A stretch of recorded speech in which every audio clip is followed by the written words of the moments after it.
The sentence hung in the warm air like a physical blow. Leave and never return. I stood there, clutching my 7-year-old son's hand, looking at the parents I had spent 32 years trying to please. It was not just an eviction from their house, it was an eviction from their lives. As I walked Oliver out into the falling snow, I did not cry. I finally understood that protecting him meant never looking back. The thermostat in my apartment was set to 65 degrees, a compromise between my desire for warmth and my terror of the evergreen state electric bill.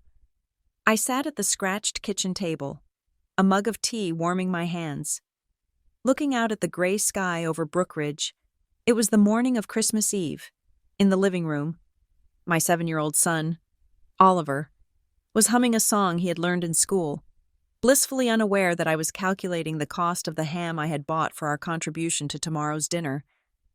I was 32 years old. I was a senior administrative coordinator at a mid-sized marketing firm, a title that sounded important but came with a salary that barely covered rent, childcare, and the debt I had dragged out of my marriage like a heavy suitcase. I was tired.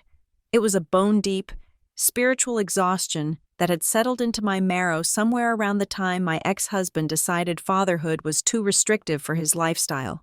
But I was stable. That was the word I clung to. Stable. My apartment was small, and the carpet was a beige loop that had seen better decades. But it was ours. There was no shouting here. There was no walking on eggshells. Unless, of course, I was on the phone with my parents. My phone buzzed on the table. Speak of the devil. The screen read, Mom. I stared at it for 3 rings before answering, summoning a brightness I did not feel. Hello, Mom, I said.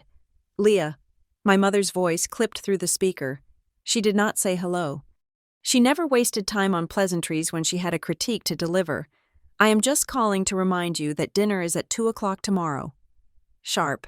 Please do not be late like last year. I was late last year because my car battery died. Mom, I said, keeping my voice level. We will be there on time. And please dress Oliver in something nice, she continued. Not those jeans with the holes in the knees. Kelsey is bringing the boys in matching sweaters.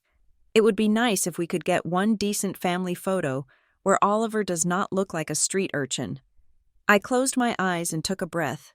Oliver's jeans were stylish, not tattered, but arguing with Marla Patterson was like trying to hold back the tide with a spoon.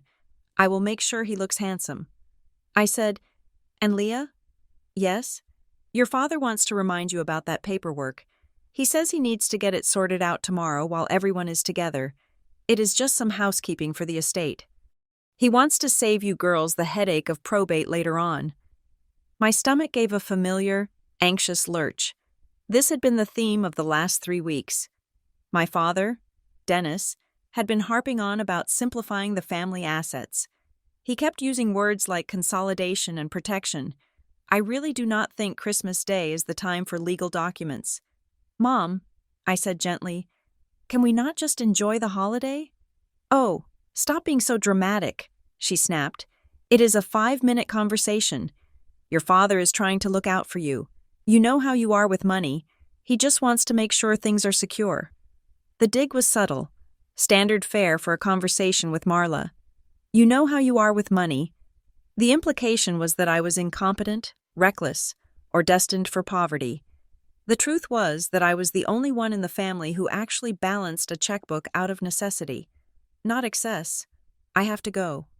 Mom, I said, Oliver needs lunch. We will see you tomorrow. I hung up before she could say anything else. The silence of the apartment rushed back in, but the peace was gone. My relationship with my parents was a wound that refused to scab over. They were not monsters, not in the way people usually meant. They were helpful, occasionally. They paid for Oliver's winter coat last year. They babysat once a month so I could pick up an extra shift or go to the dentist. But every favor came with an invoice, and the currency was my self-esteem. In the narrative of the Patterson family, I was the cautionary tale. I was the daughter who married the wrong man, got divorced, and ended up working a 9-to-5 in an apartment complex. My younger sister, Kelsey, was the triumph.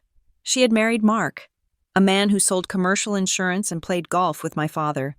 They had 2 sons, a 4-bedroom house in a gated development, and a golden retriever that probably had better health insurance than I did.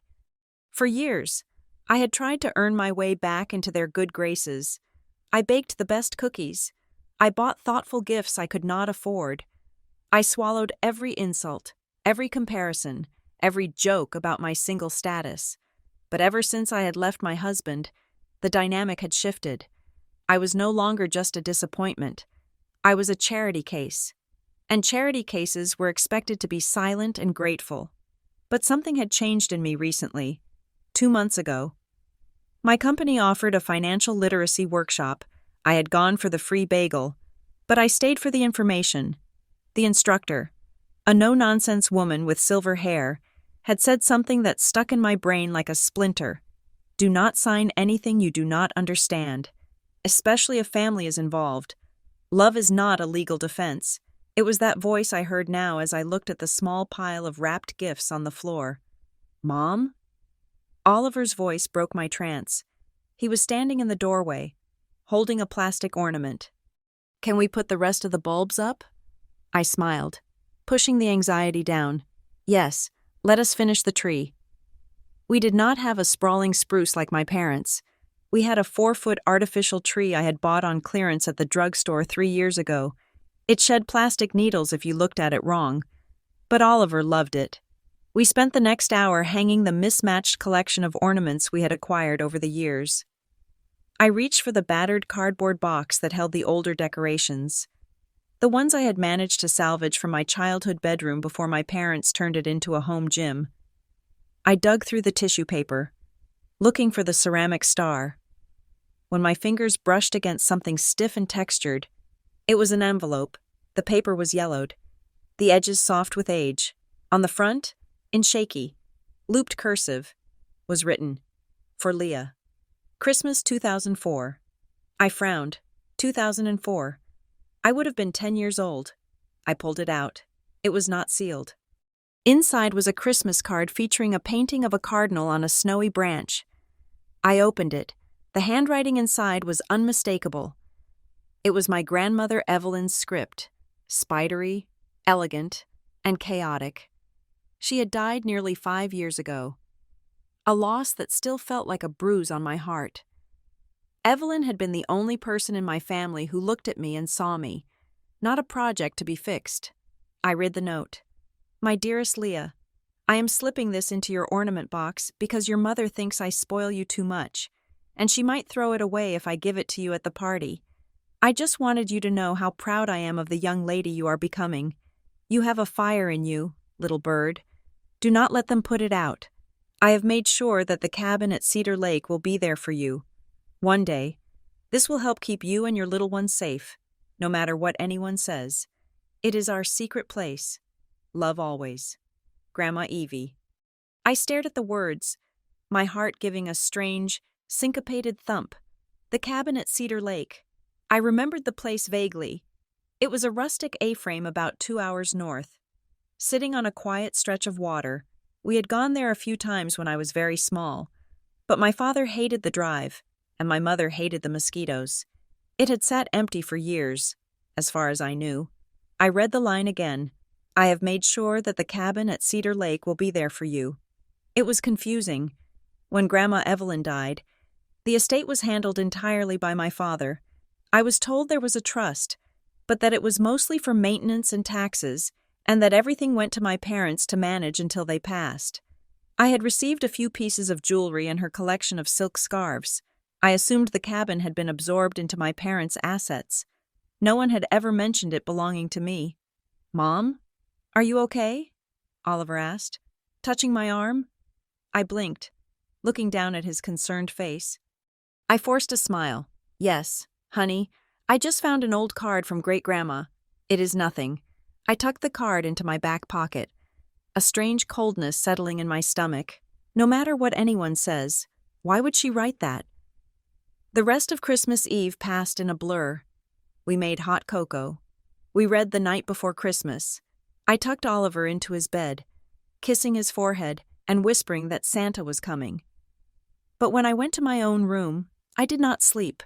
I lay in the dark, staring at the ceiling, thinking about paperwork, probate, and a cabin I had not seen in 20 years. Christmas morning dawned bright and blindingly white. A fresh layer of snow had fallen overnight, covering the grime of the city streets. Oliver was up at 6 o'clock, vibrating with the pure, unadulterated joy that only a 7-year-old can manufacture. We opened our small pile of gifts: Legos for him, a new scarf for me, a board game we could play together. It was perfect, intimate, and quiet. And then, the clock struck noon, and the dread set in. "We have to get ready." "Ollie," I said, standing up, "Grandma and Grandpa are expecting us." The drive to Pinecrest Drive took 30 minutes. As we left the dense apartment blocks of Brookridge and entered the sprawling suburbs where my parents lived, the houses grew larger, the driveways longer, the wreaths on the doors more expensive. My parents lived in a large colonial-style house with white pillars and black shutters. It was a house designed to impress. I parked my 10-year-old sedan at the very end of the driveway, behind Kelsey's gleaming white SUV. The contrast was so stark it was almost comical. Oliver clutched a handmade card he had drawn the night before. It featured a stick-figure version of the whole family holding hands. It was innocent and hopeful. I wished I could borrow some of his optimism. "Remember," I told myself as I unbuckled my seatbelt, "do not take the bait. Smile. Be polite. Eat the ham. Leave by 6. We walked up the shoveled path. Before I could ring the bell, the door swung open. My father stood there, holding a glass of scotch. It was 1 o'clock in the afternoon. "Merry Christmas," he said, though his eyes scanned past me to the car in the driveway. "You need new tires. Leah, those treads are looking dangerous." "Merry Christmas, Dad," I said, leaning in to kiss his cheek. He smelled of expensive cologne and wood smoke. He looked down at Oliver. "Hello? Sport, did you wipe your feet?" "Marla just had the carpets cleaned." "Yes, Grandpa," Oliver said, dutifully scuffing his boots on the mat. We stepped inside. The house was warm, smelling of roasting meat and cinnamon. It was beautiful. Undeniably, my mother had a talent for decoration.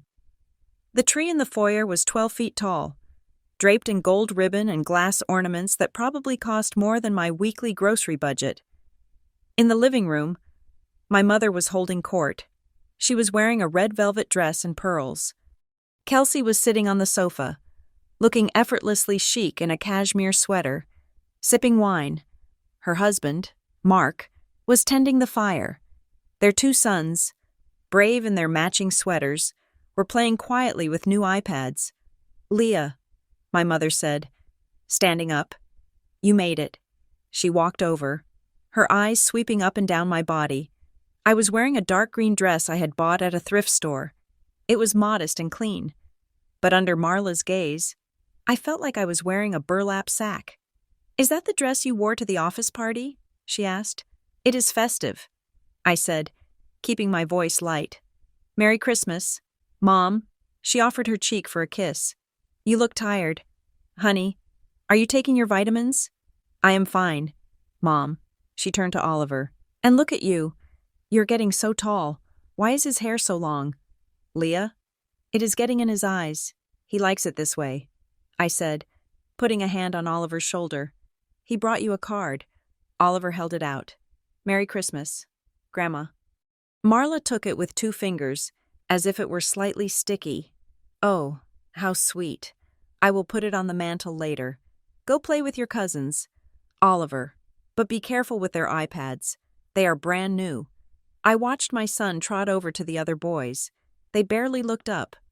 "Come have a drink." "Leah," Mark called out from the fireplace. He was a man who always spoke a little too loudly. "You look like you need one." I took a glass of white wine, just to have something to do with my hands. For the next 2 hours, I existed in a state of high alert tension. I nodded when Kelsey talked about their upcoming trip to Cabo. I smiled when Mark bragged about his bonus. I ignored the way my father kept looking at his watch. Dinner was served at 3. The dining room table was set with the good china. We took our places, Dad at the head, Mom at the foot, Kelsey and Mark on one side, Oliver and I on the other. The conversation followed the usual tracks. "This ham is delicious." "Mom," Kelsey said. "Thank you." "Darling," Marla beamed. "I went to that specialty butcher in the city. I knew you and Mark would appreciate the quality." "Leah, make sure Oliver uses his napkin. He's getting grease on his chin." "He is fine." "Mom," I said, wiping Oliver's face gently. "So," Mark said, looking at me across the centerpiece. "How is the job? Still pushing papers?" "I am a senior coordinator, Mark, and it is going well. We just landed a big account with a tech firm." Mark chuckled. "Cute. I remember my first admin job. Good stepping stone." "It is not a stepping stone," I said, feeling the heat rise in my neck. "It is a career." Kelsey laughed, a tinkling, condescending sound. "Oh, Leah, do not be so defensive. Mark is just saying you have potential for more. We were actually talking about you the other day. Mark thinks he might know someone who needs a receptionist at his firm. It pays better than what you are making." "Probably. I am not looking for a job," I said, gripping my fork. "We are just trying to help." "Leah," my father grunted from the head of the table, "you are always complaining about money. I never complain about money to you." I said, "You do not have to." Marla interjected, "We see how you live. That apartment complex. Well, it is not exactly a place I would want to raise a child. It is safe and clean." I said, "We are buying a bigger house," Kelsey announced, cutting off my defense. "We outgrew ours. We are looking at a place in Highland Park. 5 bedrooms. That is wonderful." "Sweetie," Marla cooed, "you deserve it. You two have worked so hard." The implication hung in the air. Unlike Leah, I focused on my plate. I cut my ham into tiny squares. I reminded myself of the goal. Get to 6 o'clock, get in the car, go home. After dessert, a pumpkin pie that I was told was a little dry, even though I had followed the recipe exactly, my father cleared his throat. He stood up, wiping his mouth with a linen napkin. "All right," he said. "While the coffee is brewing, I want to have a quick adult conversation. Leah, Kelsey, come into the study. Mark, you keep an eye on the boys." My heart hammered. This was it. I followed them into the study, a room lined with dark wood bookshelves and leather furniture. My father sat behind his massive mahogany desk. He looked every inch the patriarch. He opened a drawer and pulled out a blue folder. "Sit down," he said. Kelsey sat in one of the leather armchairs. Looking bored, I sat in the other, perching on the edge.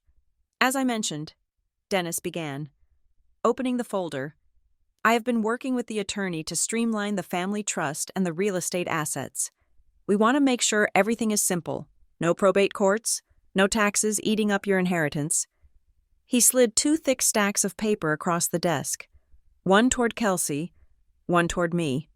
"This is a standard family agreement," he said. "It basically consolidates the decision-making power for the properties, the house, the investments, and the land up north, into a single entity managed by me. And subsequently, your mother, it waives your individual claim to specific items in exchange for a guaranteed share of the total estate value later." He uncapped a gold pen and held it out to me. "Just sign on the back page. Kelsey, you too." Kelsey grabbed her stack, flipped to the back, and scribbled her name without reading a single word. "Done," she said. "Can I go? Mark is waiting for me." My father looked at me, the pen hovering in his hand. "Leah?" I looked at the document. The text was dense, single-spaced legalese. I saw words like irrevocable, assignment of beneficial interest, and Cedar Lake parcel. "I cannot sign this right now." "Dad," I said. The room went instantly quiet. The air pressure seemed to drop. "Excuse me?" Dennis said, his brow furrowing. "I have not read it," I said, my voice shaking slightly. "It is 20 pages long. I cannot just sign it without knowing what it says." "Leah, for God's sake," Kelsey sighed. "It is Dad. He is not trying to scam you. Just sign the paper so we can go back to the party. I need to take it home, I said, looking at my father. I want to read it over. Maybe have someone look at it. My father's face turned a shade of red I remembered from my childhood. That is ridiculous, he said. This is a family matter. You do not need a stranger looking at our private business. I am not comfortable signing away rights to property I do not understand, I said, especially since… I stopped myself. I almost mentioned the card. Since what? Marla asked. She had appeared in the doorway, sensing the conflict like a shark sensing blood. What is the problem? Leah is being difficult, Kelsey said. As usual, she won't sign the agreement. Marla walked into the room, crossing her arms. Leah, why do you always have to make everything a production? Your father has spent thousands of dollars on lawyers to set this up for you. I am not making a production, I said. Standing up, I am being responsible. You guys always tell me I need to be better with money. Well, rule number 1 is do not sign contracts you have not read. Dennis slammed his hand on the desk. It sounded like a gunshot. Sit down. Leah, he roared. I did not sit. The fear was there, pounding in my chest. But something else was there too. A cold, hard resolve. No, I said. I am taking this with me. I will read it tonight, and if it is what you say it is, I will sign it and bring it back tomorrow. You will sign it now, Dennis shouted. Do you have any idea how ungrateful you are? After everything we have done for you? We are trying to protect you. Protect me from what? I asked. From knowing what is mine? Kelsey rolled her eyes so hard I thought they would get stuck. Oh my God, she is so paranoid. This is just like the divorce. Always the victim. You stay out of this. Kelsey, I snapped. Do not talk to your sister like that. Marla hissed. She has done nothing but support you. Support me? I laughed. A sharp, humorless sound. By making fun of my job? By looking down on my apartment? You should be grateful you have an apartment, Dennis yelled. If it were not for us helping you, you would be on the street. That is not true. I said, I pay my own rent. I pay my own bills. Only because we bailed you out when you left Jason. Marla screamed. I left Jason because he was emotionally abusive, I shouted back. And you are just as unstable as he was, Kelsey yelled. The shouting filled the room, bouncing off the mahogany and the leather. I looked at them. My father, red-faced and bullying. My mother, sneering and cruel. My sister, smug and detached.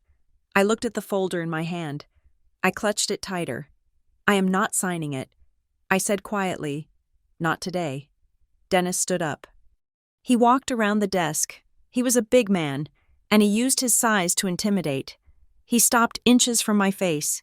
If you walk out of here with that folder, he said, his voice low and shaking with rage. Do not bother coming back. I stared at him. What?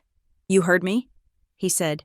If you do not trust us, if you think we are trying to cheat you, then you are not part of this family. You are a stranger, and I do not want strangers in my house. I looked at Marla. She was trembling, tears of rage welling in her eyes. You are ruining Christmas, she spat. You always ruin everything. I looked at the doorway. Oliver was standing there. He was holding his new Lego set. His face was crumpled, his eyes wide with terror. He had heard everything. Mom, he whispered. My heart shattered. I looked back at my parents. You are doing this in front of him? I asked, my voice trembling. He needs to learn respect, Dennis said, which is something you clearly failed to teach him.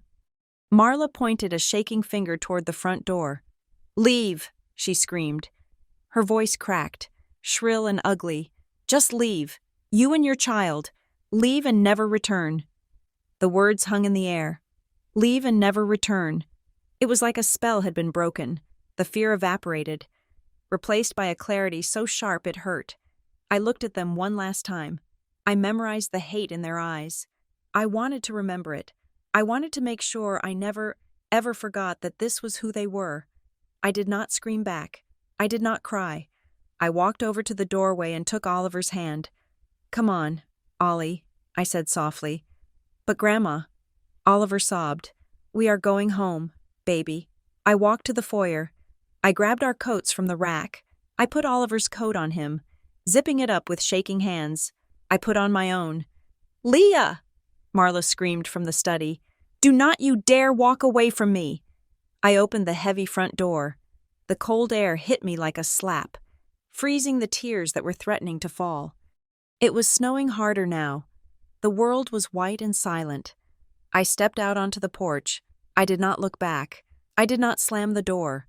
I simply closed it, shutting off the warmth, the smell of roast ham, and the voices of the people who were supposed to love me. We walked to the car in the dark, the snow crunching under our boots. Mommy? Oliver asked, his voice small and wet. Are they mad at me? I stopped. I crouched down in the snow. Ignoring the cold soaking into my jeans, I cupped his face in my hands.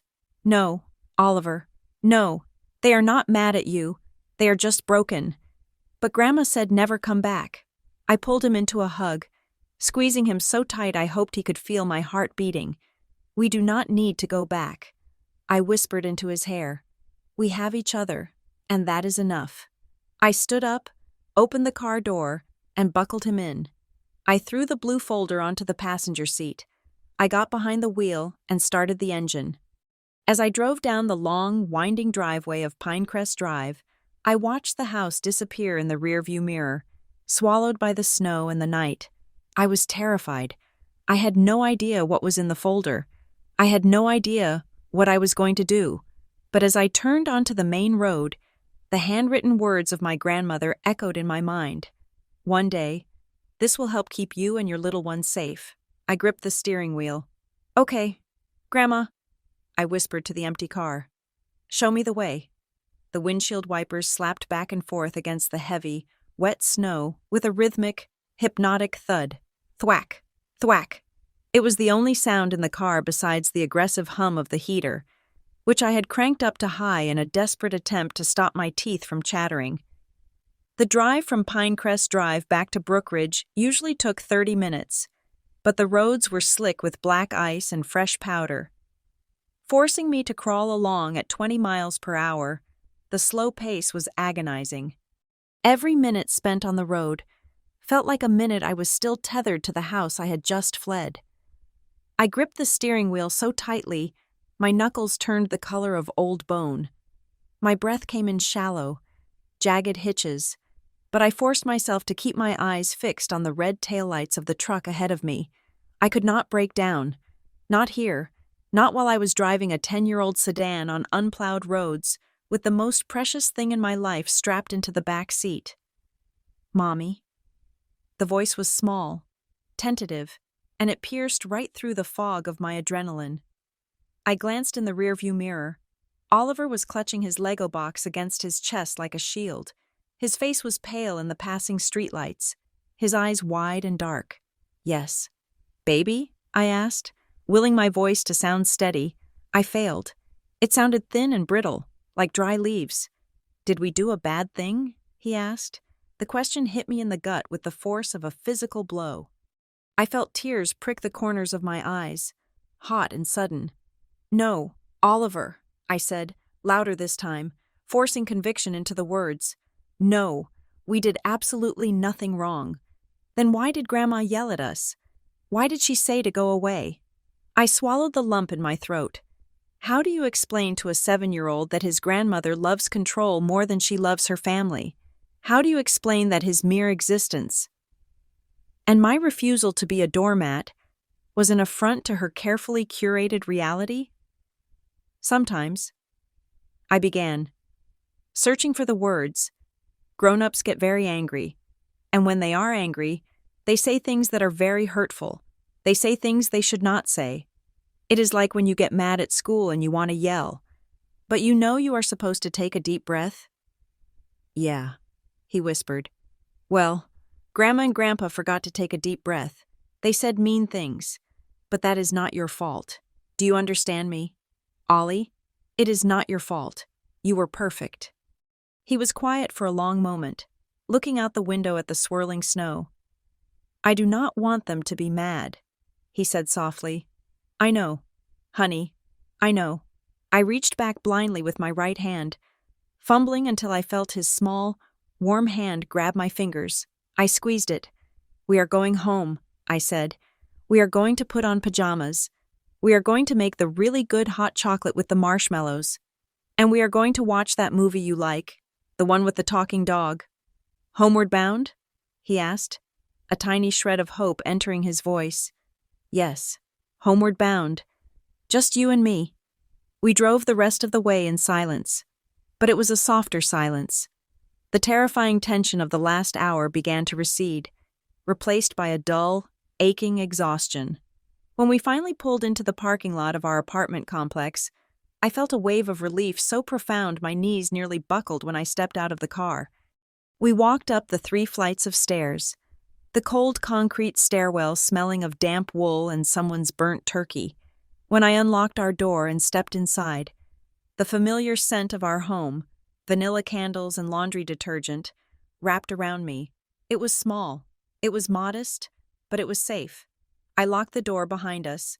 I turned the deadbolt, then I fastened the chain. It was a ritual I usually performed without thinking. But tonight, I did it with deliberate force. Click, slide, lock. I wanted to barricade us against the world. Go put on your pajamas. Ollie, I said, helping him out of his coat. As soon as he disappeared into his bedroom, the adrenaline crash hit me. It started in my hands. They began to shake, a violent tremor that rattled the keys I was still holding.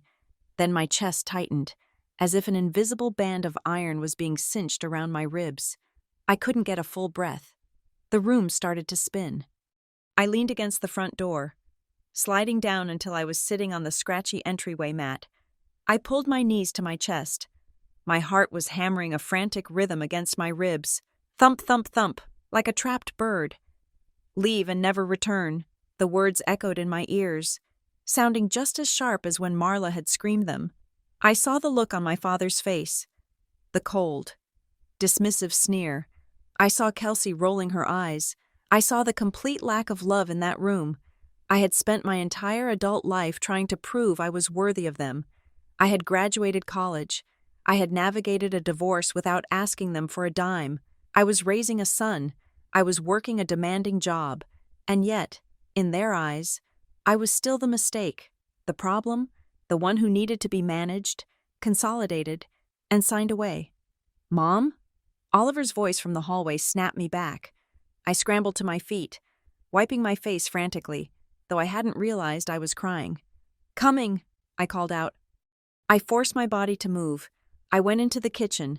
I made the hot chocolate. I poured it into his favorite mug, the one shaped like a bear. I carried it into the living room, where he was already curled up on the sofa under his fleece blanket. I started the movie. I sat next to him, letting him lean his head on my shoulder. I smelled his shampoo, strawberry and sunshine. I focused on that smell. I focused on the weight of him against me. I stroked his hair until his breathing evened out and his eyes drooped. 30 minutes into the movie, he was asleep. I carried him to his bed, tucking the duvet around him tight. I kissed his forehead. You are safe. I whispered into the dark room, I promise. Then I walked out, closed his door, and went straight to the bathroom.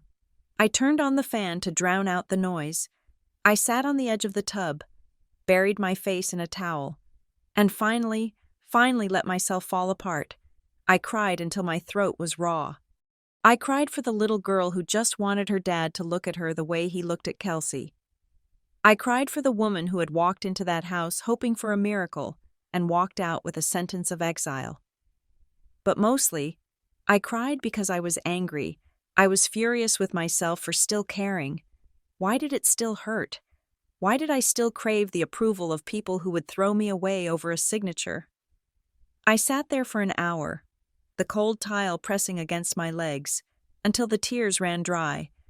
Then I washed my face with cold water, looked at my red-rimmed eyes in the mirror, and made a silent vow. Never again. The next morning, Christmas dragged its heels into Boxing Day. I woke up with a headache that sat behind my eyes like a lead weight. The light coming through the blinds was gray and harsh. I reached for my phone on the nightstand. I had put it on silent the night before. The screen was full of notifications. 17 missed calls, 12 text messages. My stomach turned over. I unlocked the screen, expecting to see my parents' names. I expected apologies, or perhaps more threats, but the names were different. Uncle Jerry, Cousin Sarah, Mrs. Gable, Mom's church friend, Aunt Linda. I opened the first text from Aunt Linda. My mother's sister who lived 3 towns over and lived for gossip. Leah, I heard what happened. I cannot believe you would storm out on Christmas like that. Your mother is devastated. You really need to think about how your behavior affects the family. I opened the next one from Cousin Sarah. Hey, just heard things got crazy yesterday. Mom said you screamed at Aunt Marla and took off?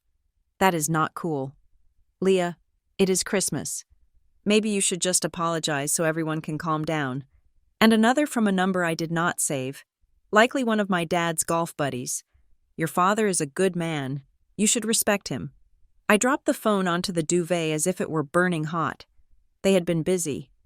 In the 12 hours since I had walked out into the snow, my parents had spun a narrative. They had gotten ahead of the story. To the rest of the world. I was the unstable, dramatic daughter who had thrown a tantrum and ruined the holiday.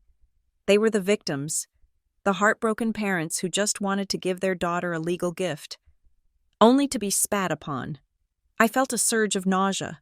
It was so efficient. It was so them. I lay there, staring at the ceiling, feeling the walls closing in. The isolation was the point. They were cutting off my supply lines. If I wanted to be part of the clan, I had to come back on my knees. I had to apologize for being thrown out. My phone buzzed again in my hand. I flinched. I looked at the screen. Aunt Rhonda. I hesitated. Rhonda was my father's younger sister. She lived in Arizona and rarely came to family events. She was the black sheep before I took the title. She smoked menthols, had been married 3 times, and had a laugh that could crack glass. I answered it. Hello? I said, my voice thick with sleep and dread. Leah? Rhonda's voice was raspy and warm. Merry Christmas, kiddo, or, I guess, Merry Day. After the apocalypse, I let out a breath that was half laugh, half sob. You heard? Honey, I am pretty sure they heard about it on the International Space Station, Rhonda said dryly. Your mother called me at 6 o'clock this morning. She was crying so hard I thought the house had burned down. She told me you went psychotic, screamed obscenities at the dinner table, and dragged poor Oliver out into a blizzard because you did not want to sign a thank you card. A thank you card? I repeated, incredulous. She told you it was a thank you card? She was vague on the details, Rhonda said. She just said you refused to sign simple paperwork and went on a tirade. But I know Marla, and I know Dennis, and I know you. So, I am calling to ask for the actual version.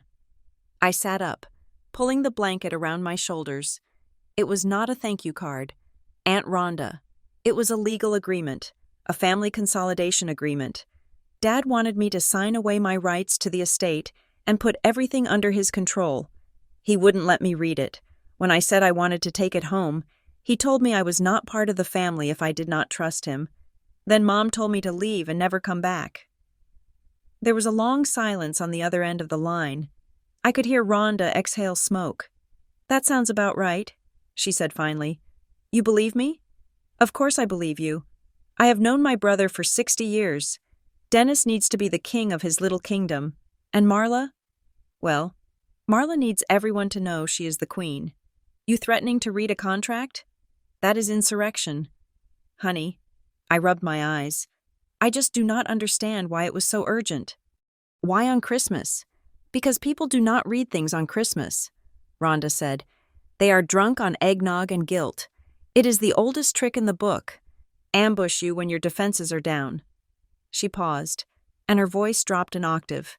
Leah, listen to me. This sounds like Evelyn. What do you mean? Your grandmother, my mother, she was a sharp woman. Leah, sharper than Dennis ever gave her credit for. She loved you. She worried about you. I thought about the card in my pocket, the one I had found in the ornament box. She left a note. I whispered, I found it yesterday. She mentioned the cabin at Cedar Lake. She said she made sure it would be there for me. Rhonda made a noise of affirmation. Ha, I knew it. Evelyn never trusted Dennis to be fair with you. She saw how they favored Kelsey, even when you were little. She used to tell me, Rhonda, I have to make sure Leah has her own ground to stand on, or they will swallow her whole. I felt a chill run down my arms. I think she set some things up for you. Leah, Rhonda continued, specific things, and I do not think your parents ever forgave her for that. If Dennis is shoving papers in your face and screaming about loyalty, it is because he is trying to undo whatever Evelyn did. My eyes darted to the bedroom door. My purse was hanging on the doorknob. The blue folder was inside. I have the papers, I said. I took the folder with me when I left. Good girl, Rhonda said. Read them. Read every damn word, and do not sign a thing. I hung up the phone with a trembling hand. I got out of bed. Ignoring the cold floor on my bare feet, I grabbed my purse and pulled out the blue folder. It looked innocuous, just a standard office supply, but it felt heavy. I carried it to the kitchen table. I made a pot of coffee, black and strong, then I sat down and opened it. The document was titled Patterson Family Asset Consolidation and Management Agreement. I began to read. I was not a lawyer, but I worked in administration. I knew how to read contracts, how to look for the verbs and the subjects. The language was dense, designed to bore the reader into submission, but as I waded through the clauses, a pattern emerged. Clause 4.2. The undersigned hereby assigns all beneficial interest, present and future, in the Patterson Family Trust to the primary trustee, Dennis Patterson. Clause 5.1.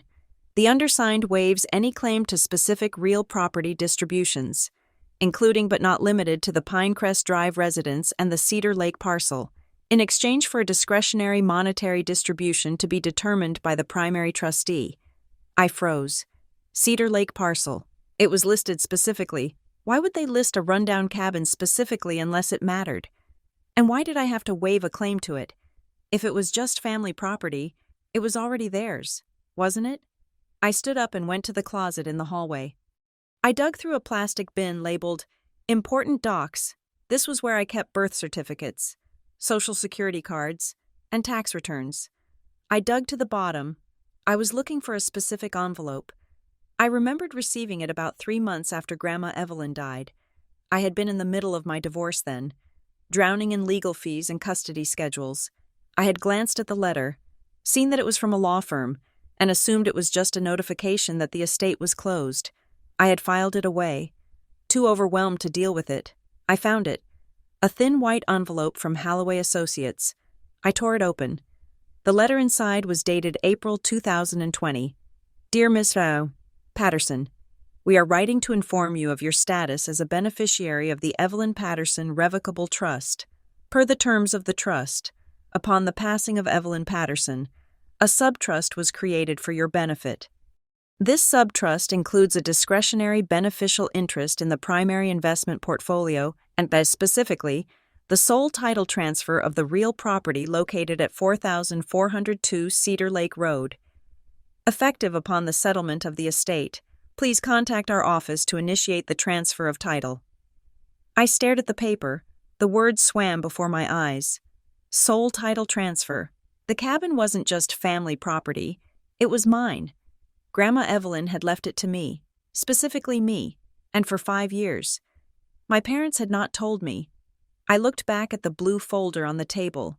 The undersigned waives any claim. The realization hit me with the force of a physical nausea. This wasn't just about control. This was theft.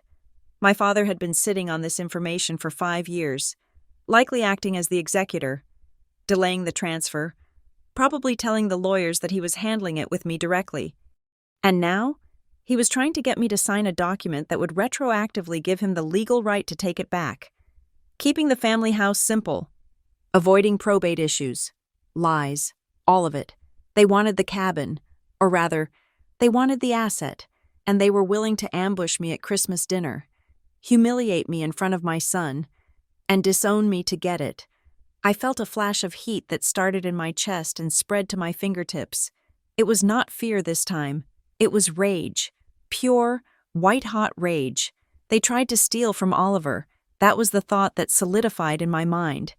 The cabin wasn't just a vacation home. It was an asset. It was equity. It was something I could sell to pay for Oliver's college. It was security. And they had tried to trick me into signing it away to the family pot, which we all knew really meant Kelsey's inheritance. I grabbed the letter and the blue folder. I paced around the small kitchen. I needed help. I could not do this alone. I could not fight Dennis Patterson, with his country club connections and his expensive lawyers, by myself. But the thought of hiring a lawyer made me feel sick. It felt like crossing a Rubicon. If I hired a lawyer, I was declaring war. I was confirming that we were enemies. They already declared war. Leah, a voice in my head whispered, they declared it when they told you to leave and never return. I looked at the clock. It was 10 o'clock in the morning. I walked to my laptop. I opened a browser. I typed in Estate Attorneys Brookridge. Then I paused. I remembered a conversation I had at work a few months ago. My coworker, Sarah, had gone through a nightmare inheritance battle with her stepmother. She had raved about her attorney. She is a shark. Sarah had said, but she is a nice shark. She doesn't let anyone bully you. I texted Sarah. Hey, Sarah. I know it is the holidays, but can you send me the name of that attorney you used? It is kind of an emergency. 3 minutes later, a reply. Erin Caldwell. She is amazing. Here is her number. You okay? I will be. I typed back. I called the number. It went to voicemail. It was the day after Christmas. Of course, no one was working. I left a message. Hi. My name is Leah Patterson. I have a situation involving a family trust and a coerced signature. I believe my parents are trying to defraud me of an inheritance left by my grandmother. Please call me back. I hung up. My hands were shaking again, but not from panic, from adrenaline.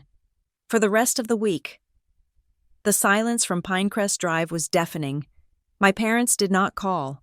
They did not text. They did not show up at my door to apologize. But they were not quiet. I saw it on Facebook first. I didn't follow my parents. They didn't believe in social media. But I followed Kelsey, and Kelsey was busy. On December 28th, she posted a photo of her and Marla sitting at a kitchen table, holding hands, looking somber. The caption read, "Holding on to faith during a hard week. It is so painful when people you love choose anger over family. Praying for hearts to soften and for our family to be whole again. We miss our little Oliver so much. Family first, pray for us." The comments were a cesspool of sympathy. So sorry to hear this. Kelsey, praying for your sister. It is so hard when people hold grudges. Stay strong. Your mom is a saint for putting up with so much. I scrolled through them, feeling like I was swallowing glass. They were rewriting reality in real time, in their version. I was the one holding a grudge. I was the one keeping Oliver away. They were the victims, waiting with open arms. It was brilliant. It was evil. I wanted to reply. I wanted to post the photo of the blue folder. I wanted to type. They tried to steal my inheritance. But I didn't. Do not engage. The internet article said, do not feed the trolls. I put the phone away.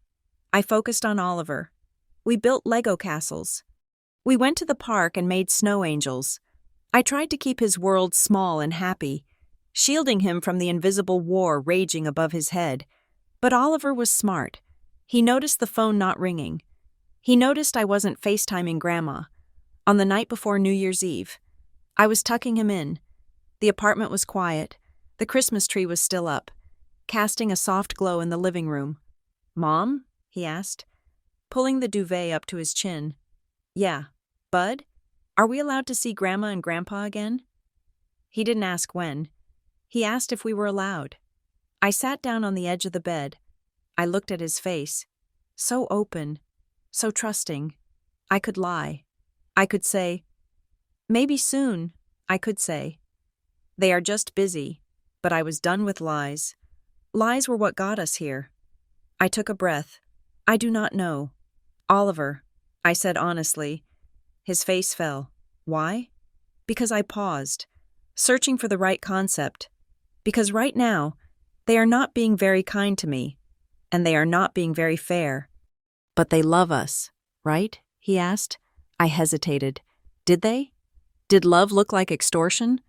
Did love look like a public smear campaign?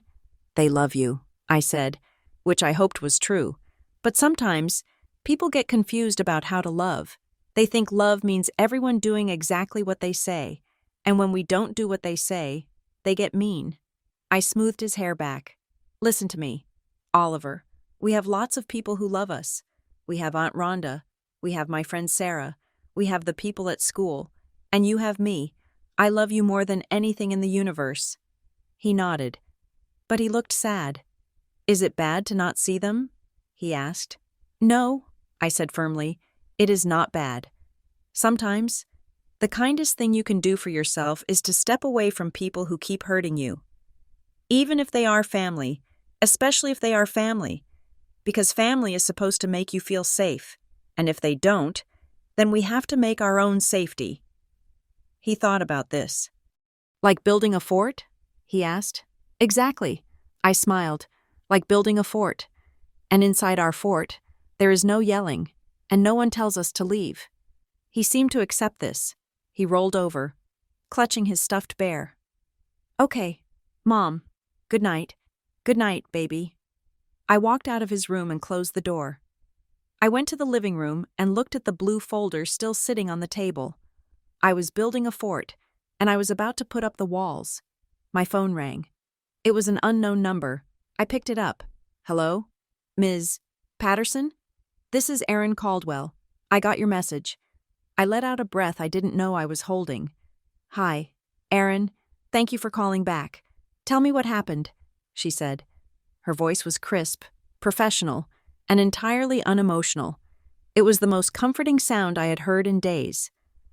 I took a deep breath. My grandmother died 5 years ago, I said, and I think my father stole a cabin from me. Let us talk, Aaron said. I sat down at the table, opened the blue folder, and began to speak. For the first time in my life, I wasn't just taking it, I was fighting back. Aaron Caldwell's office did not look like the high-powered legal suites I had seen in movies. It was tucked away in a renovated brick building on the edge of downtown Brookridge, sharing a hallway with a chiropractor and a graphic design studio. Inside, it smelled of stale coffee and printer toner. There were no mahogany bookshelves lined with leather-bound volumes, just metal filing cabinets and a desk cluttered with manila folders. But Erin herself was impressive. She was a woman in her late 40s with sharp eyes behind thick-rimmed glasses and a stillness that commanded attention. She did not nod sympathetically while I told my story.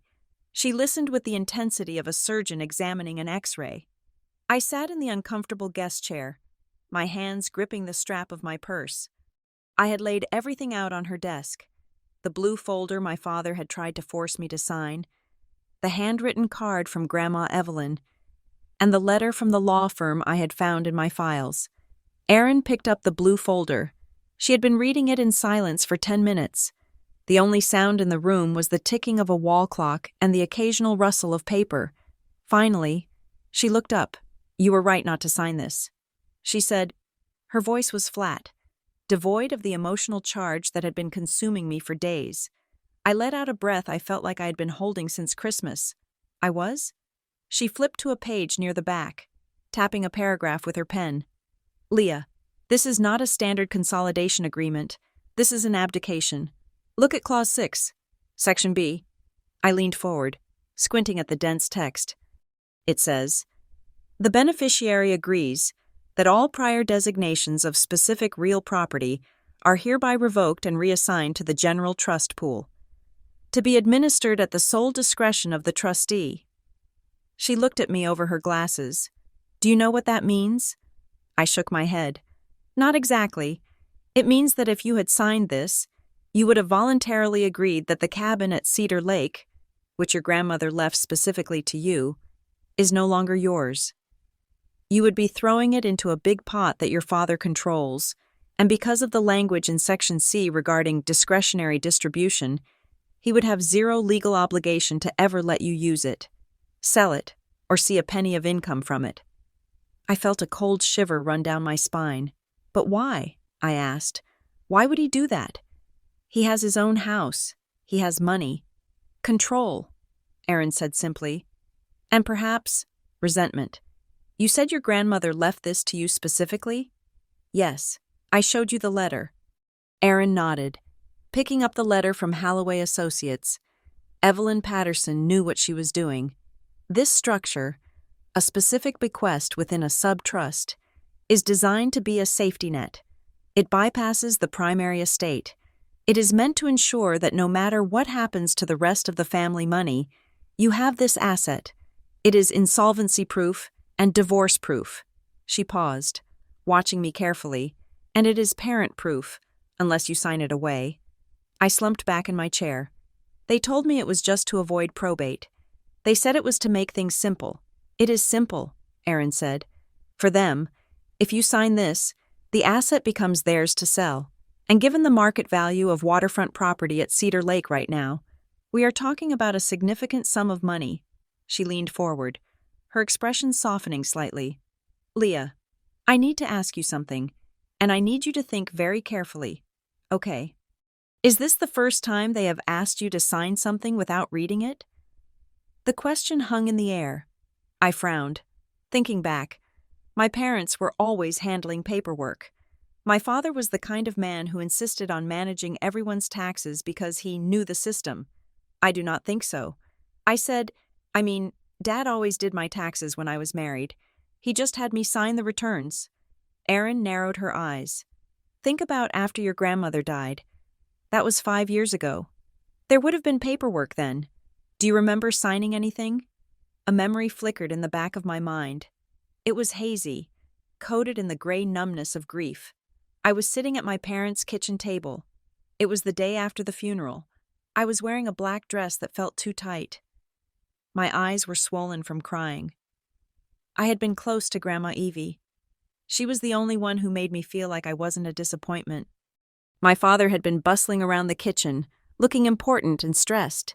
He had put a stack of papers in front of me. It is just routine bank forms. Leah, he had said, we need to close out Grandma's accounts and move everything into the estate so we can pay the funeral home. Just sign here, here, and here. It is just for taxes. I remembered the pen in my hand. I remembered just wanting to go to sleep. I remembered signing. I felt the blood drain from my face. Oh my God. I whispered. What is it? Aaron asked. The day after the funeral.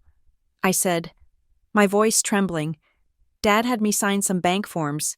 He said it was to move money for the funeral costs. He said it was routine. Aaron picked up a notepad and made a note. Do you know what bank your grandmother used? First National. I said, the one on Main Street. Here is your homework. Aaron said, go to First National. Ask for records of any accounts in your name, or any accounts where you were a signatory, dating back 5 years. If your grandmother set up a trust for the cabin, she likely set up a cash account to maintain it. I felt sick, physically sick. Do you think he stole money from me? I asked. Aaron looked at me with a grim professional pity. I think we need to find out why he was so desperate for you to sign that agreement on Christmas Day. Desperate people do desperate things usually because they are trying to cover their tracks. I left the law office feeling like I was walking on the deck of a ship in a storm.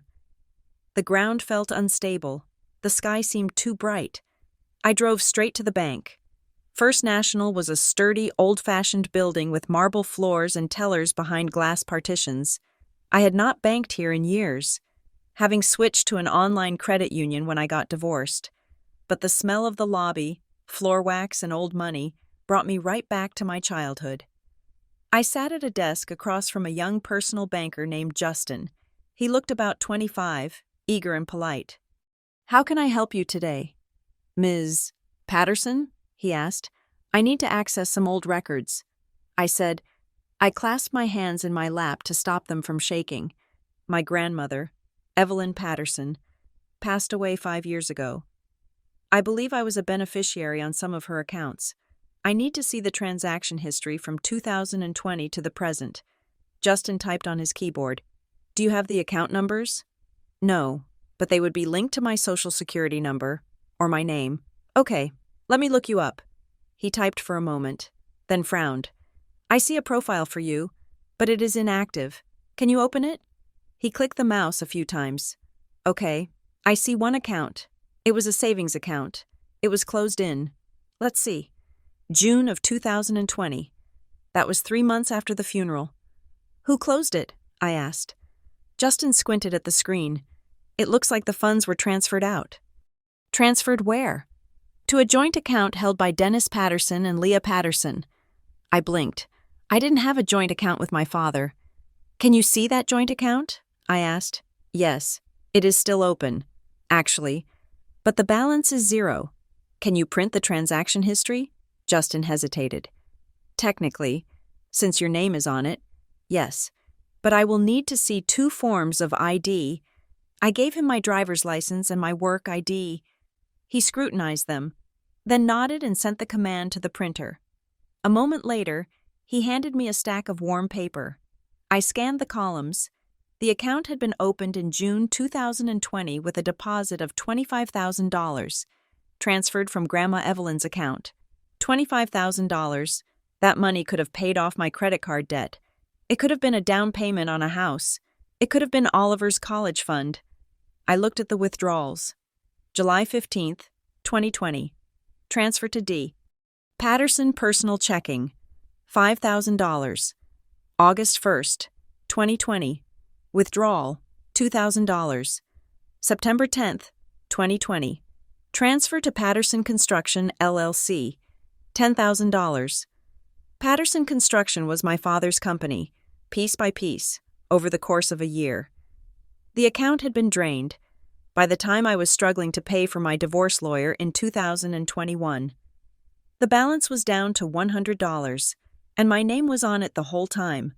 I realized with a jolt of horror that the papers I signed after the funeral must have been to open this joint account. He had used my grief to make me a co-owner of an account he intended to loot. He had made me complicit in the theft of my own inheritance. Are you okay, Ms. Patterson? Justin asked. You look a little pale. I stood up, clutching the papers. I am fine, I said. Thank you. I walked out of the bank and sat in my car. I didn't start the engine.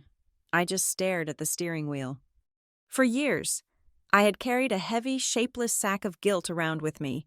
I believed I was the screw-up. I believed I was bad with money. I believed my parents were the responsible ones, the saviors who occasionally deigned to help me out. You know how you are with money. Leah. My mother's voice echoed in my head. They had gaslit me. That was the word. It wasn't just a buzzword from the internet. It was the architecture of my life. They had stolen $25,000 from me, and then criticized me for being poor. They had taken my safety net, and then shamed me for needing help. I felt a scream building in my chest, but I swallowed it down. I couldn't scream. I had to go to work. The office was buzzing with post-holiday energy when I arrived. Phones were ringing. People were chatting about their New Year's plans. I walked to my cubicle, feeling like a ghost. I tried to focus. I really did. I pulled up the spreadsheets for the quarterly marketing report. I entered the data. I checked the formulas. But my mind kept drifting to the columns of numbers on the bank statement. Transfer to Patterson Construction. At 2 o'clock. My manager, Dana, stopped by my desk. Leah, can I see you in my office for a second? My heart dropped into my stomach. This was it. I was going to get fired. My life was unraveling. I followed her into her office.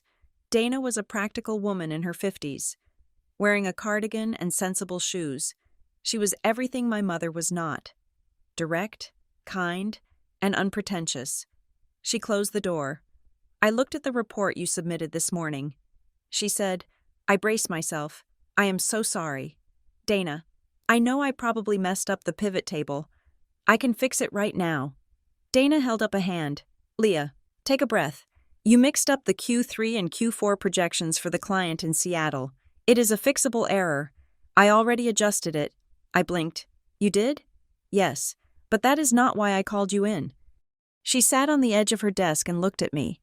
You have been staring at the same cell on your screen for 3 hours. You look like you haven't slept in a week. And I heard about your car trouble in the parking lot yesterday. I looked down at my hands. I'm just having a rough week. Is everything okay at home? Dana asked gently. The question almost broke me. Home was a battlefield. Home was a place I had been exiled from.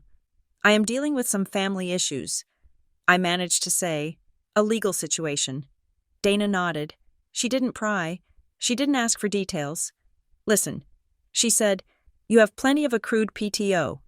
If you need to take a few days to sort things out, do it. And I want to remind you that the company offers an employee assistance program. You get 6 free counseling sessions. It is confidential. She pushed a brochure across the desk. You are a good employee. Leah, but you cannot pour from an empty cup. Take care of yourself. I looked at the brochure. Guidance and support for life's challenges. My mother would have told me to toughen up. She would have told me I was being dramatic. She would have said therapy was for weak people who like to complain. But Dana, my boss, a woman who owed me nothing but a paycheck, was offering me a lifeline. Thank you. Dana, I whispered. I called the number on the brochure from my car during my lunch break. I got an appointment for that evening with a doctor. Rowan James, doctor. James's office was soft. That was the only way to describe it. Soft lighting, soft chairs, soft music playing in the waiting room. Doctor, James was a man in his 30s with a beard and a gentle manner. He invited me in and asked me why I was there. I sat on the couch, clutching a throw pillow. I feel like I'm crazy. I said, start there, he said. I told him everything. I told him about the Christmas dinner, the leave and never return, the bank account, the blue folder. When I finished, I waited for him to tell me I was overreacting. I waited for him to tell me that family is family, and I should forgive them. Instead, he leaned forward. Leah, he said, his voice grave, you are describing financial abuse and emotional abuse. The words hung in the air. But they are my parents, I said weakly. They helped me when I got divorced. They buy Oliver clothes. That is part of the cycle. Doctor, James said, abusers often create dependency. They help you just enough to keep you tethered. But they sabotage your independence so you can never fully leave. That money they helped you with? It sounds like it was your money to begin with. I thought about the $25,000. I feel like I'm destroying the family. I confessed. If I hire a lawyer, if I fight this, it is over. I will never speak to them again. Leah, he said. Who is destroying the family? The person protecting her child's future? Or the people who stole from their daughter and kicked her out into a snowstorm? I didn't have an answer. You have been trained to protect their feelings at the expense of your own survival, he said. That is a hard program to rewrite. But you have to ask yourself, what are you teaching Oliver? The question hit home. I am teaching him to be a doormat. I whispered, or, Doctor, James said, you can teach him that boundaries are healthy, and that no one, not even family, has the right to hurt you. I left the session feeling raw, as if a layer of skin had been peeled away. But I also felt something else, validation. I wasn't crazy. I wasn't too sensitive. I was a victim of a crime, and I was finally waking up. I got home at 7. Oliver was with the babysitter, Mrs. Higgins from 4B. As soon as I walked in, my phone buzzed. It was a text from Kelsey. It was long. I could see the wall of text before I even opened it. My heart rate spiked instantly, a Pavlovian response to the notification sound. I stood in the kitchen, still in my coat, and read it. Leah, Mom told me you are actually talking to a lawyer. Are you serious right now? Do you have any idea what you are doing to them? Mom hasn't stopped crying for 3 days. Dad is having chest pains. If something happens to him, it is on you. I cannot believe you are lawyering up over a family misunderstanding.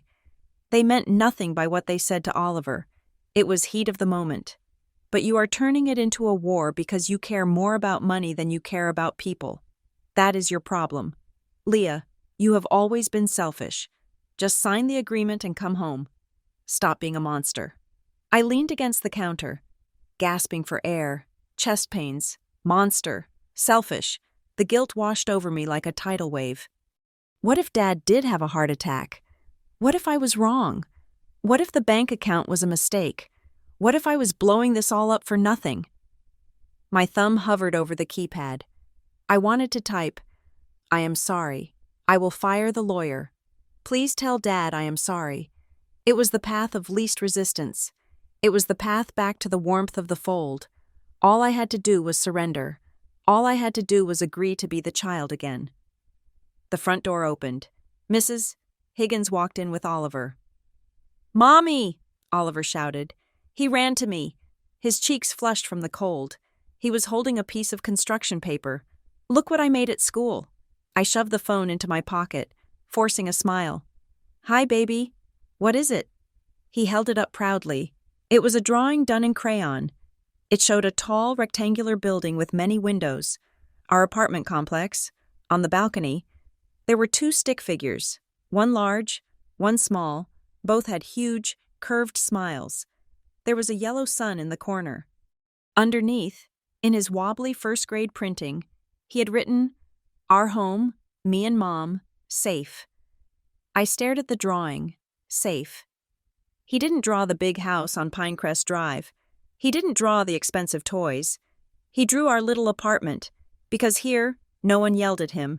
Here, no one told him he was unwanted. If I surrendered now, if I signed that agreement, I wouldn't just be losing the cabin. I would be bringing the chaos back into his life. I would be inviting the criticism, the judgment, the conditional love back into our safe place.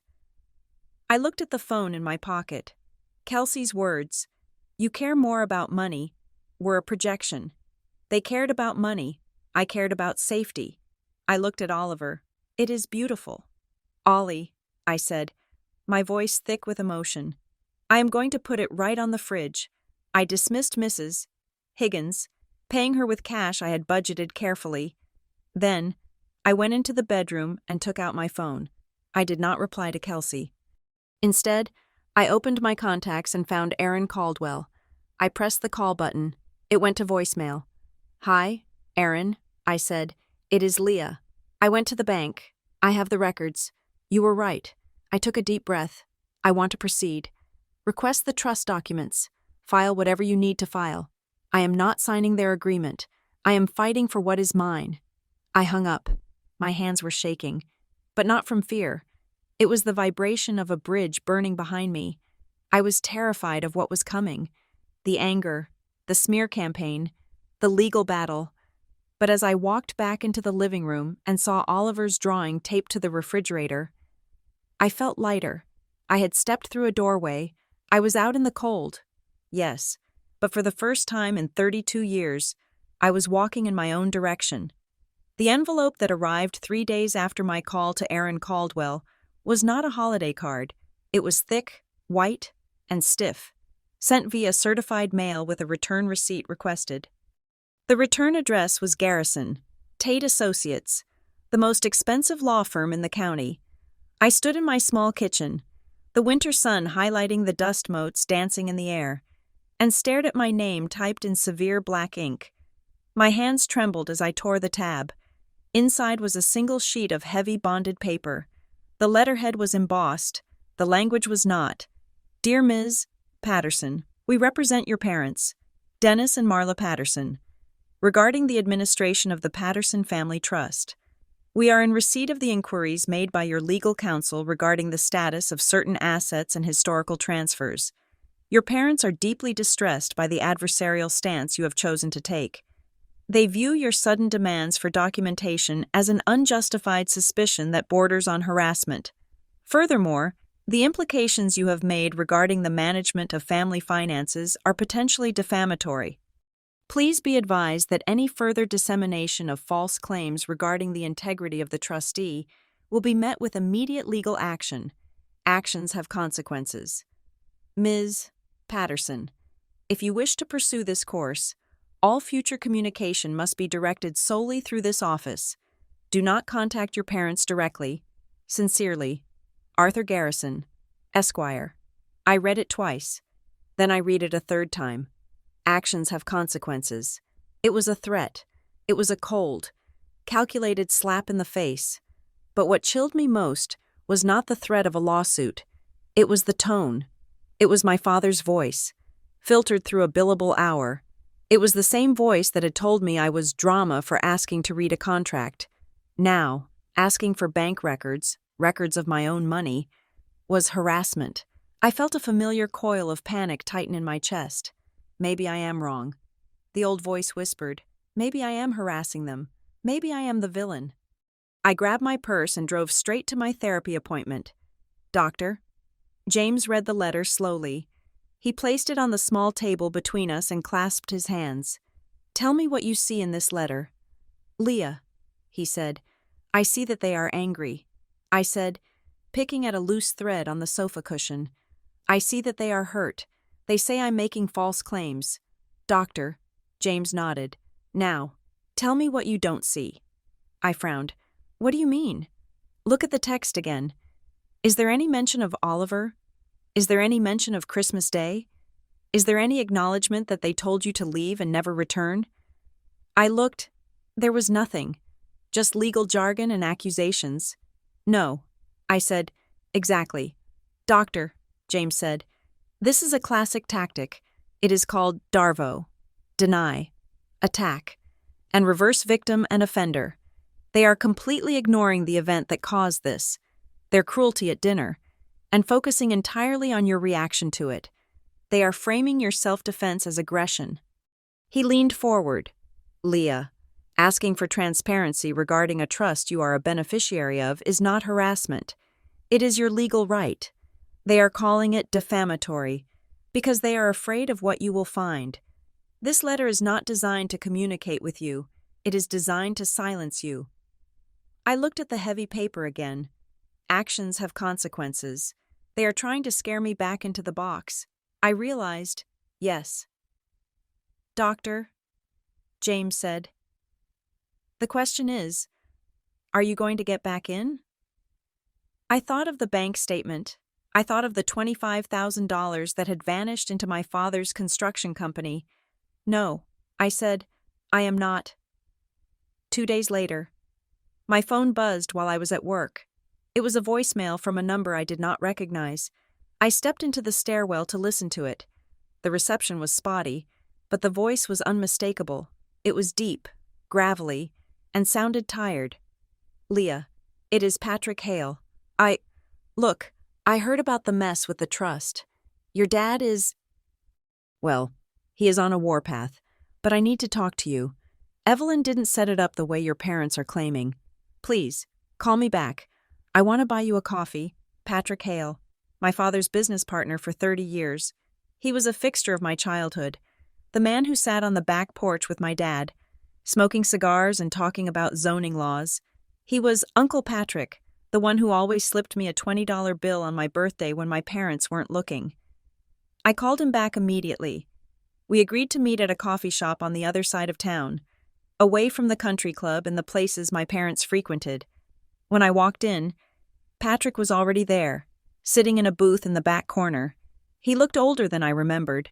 His hair was completely white, and he was stirring his black coffee with a nervous, rhythmic motion. Patrick? I said. He looked up, and his face softened. Leah, God, you look just like her. Evelyn. He stood up and gave me a stiff, awkward hug. He smelled of tobacco and peppermints. Sit down, he said. I sat. He pushed a blueberry muffin toward me. I got you this. You always like the ones with the sugar on top. I smiled, a genuine warmth spreading through me. I haven't seen you in years. Patrick, I know, he said, looking down at his coffee. Your dad and we talk business. We don't talk life much anymore, but word travels fast. He took a breath, glancing around the shop to make sure no one was listening. I heard about Christmas, Leah, and I heard about the lawyers. Dennis came into the office on Monday ranting about how you were trying to ruin him. He said you were ungrateful. He paused. But I was there. Leah, where? I asked. In 2004, Patrick said. I was there when Evelyn finalized the trust. I was one of the witnesses. Your parents weren't in the room. Evelyn specifically asked them to leave. My heart started to pound. Why? Because she didn't trust them, Patrick said bluntly. He took a sip of coffee, his hand shaking slightly. Evelyn was a sharp lady. She saw things. She saw how they doted on Kelsey. She saw how they always made you the scapegoat for everything that went wrong in that house. She told me once, "Patrick, that girl is going to need a parachute, because Dennis is going to push her out of the plane eventually." I felt tears prick my eyes. Grandma Evelyn had seen it all. She set up the subtrust for the cabin. Patrick continued, and she was explicit. I remember her exact words to the attorney. She said, "Make it untouchable. If Dennis gets his hands on the title, he will sell it to fund his next big project, and Leah will get nothing." He looked me in the eye. "She wanted you to have that place. Leah, she knew you loved the lake. She thought it would be a place for you to escape to. I honestly thought you knew. I thought you had the deed years ago." I shook my head. "I got one letter. I didn't understand it. And then Dad told me he was handling everything." Patrick let out a bitter laugh. "Handling it? Yeah, that is one word for it." He leaned in closer. "Leah, shortly after Evelyn died, Dennis started complaining to me. We were at the site for the new mall project. We were over budget. He was stressed. He started talking about the estate. He said, 'I am stuck with this damn trust I cannot control.' He said the cabin was dead equity sitting there doing nothing. He told me he was going to find a way to simplify the ownership structure." "Simplify," I whispered. That is the word he kept using at Christmas. Patrick nodded grimly, in Dennis speak. "Simplify means get full control so I can liquidate." He couldn't sell the cabin as long as it was in the subtrust. He needed you to sign it over to the general pool. That is what that agreement was. I sat back, feeling sick. It was premeditated. It wasn't just a reaction to a bad dinner. He had been planning to trick me out of the cabin for years, waiting for the moment when he needed the money. "Thank you for telling me this, Patrick," I said. "But why now? Why go against him?" Patrick looked out the window at the gray parking lot. "Because I have a granddaughter now," he said softly. "She is about Oliver's age, and if I knew someone was trying to rob her of her future—" He trailed off. Then he reached into his jacket pocket and pulled out a business card. "Tell your lawyer to call me. I will sign an affidavit. I will testify to what Evelyn said in that room. It is time someone told the truth." I drove straight from the coffee shop to Aaron Caldwell's office. I didn't have an appointment, but the receptionist took one look at my face and waved me back. Aaron was on the phone, but she hung up as soon as I walked in. "What happened?" she asked. I told her everything Patrick had said, the witness account, the intent, the complaints about dead equity. Aaron listened, her eyes narrowing. When I finished, she picked up her phone. "This changes things," she said. "If Dennis has been complaining about dead equity, he isn't just hoarding the asset, he is looking to move it." She started typing furiously on her computer. "I am going to check the county listings for recent permit applications or zoning variances around Cedar Lake." I sat there, watching her work. The silence stretched for 5 minutes. Then, Erin stopped typing. Her face went pale. "Oh," she breathed. "What?" I asked. "Leah, come look at this." I walked around the desk. On her screen was a document from the Evergreen State Land Use Commission. It was a proposal for a luxury eco-resort on the shores of Cedar Lake. The application had been filed 3 months ago. The applicant was Pinecrest Development Group, and right there, listed as the primary landowner for the proposed site, was the Patterson Family Trust. "They are selling it," I whispered. "They are not just selling it," Erin said, her voice hard. "They are under contract. Look at the date. The preliminary sale agreement was signed on December 1st. December 1st, 3 weeks before Christmas. That is why he needed the signature," Erin said. "The developers probably ran a title search and saw the subtrust. They told your father he couldn't sell the land unless he had clear title. He needed you to waive your interest so the deal could go through." "How much?" I asked. Erin scrolled down. "The estimated value of the land transfer." She pointed to a number, $2.5 million. The room spun. $2.5 million. My father was going to sell my grandmother's legacy, my safety net, Oliver's future, for $2.5 million. And in return, he was going to give me nothing, maybe a family agreement that promised to take care of me, while he pocketed the cash for his next construction project.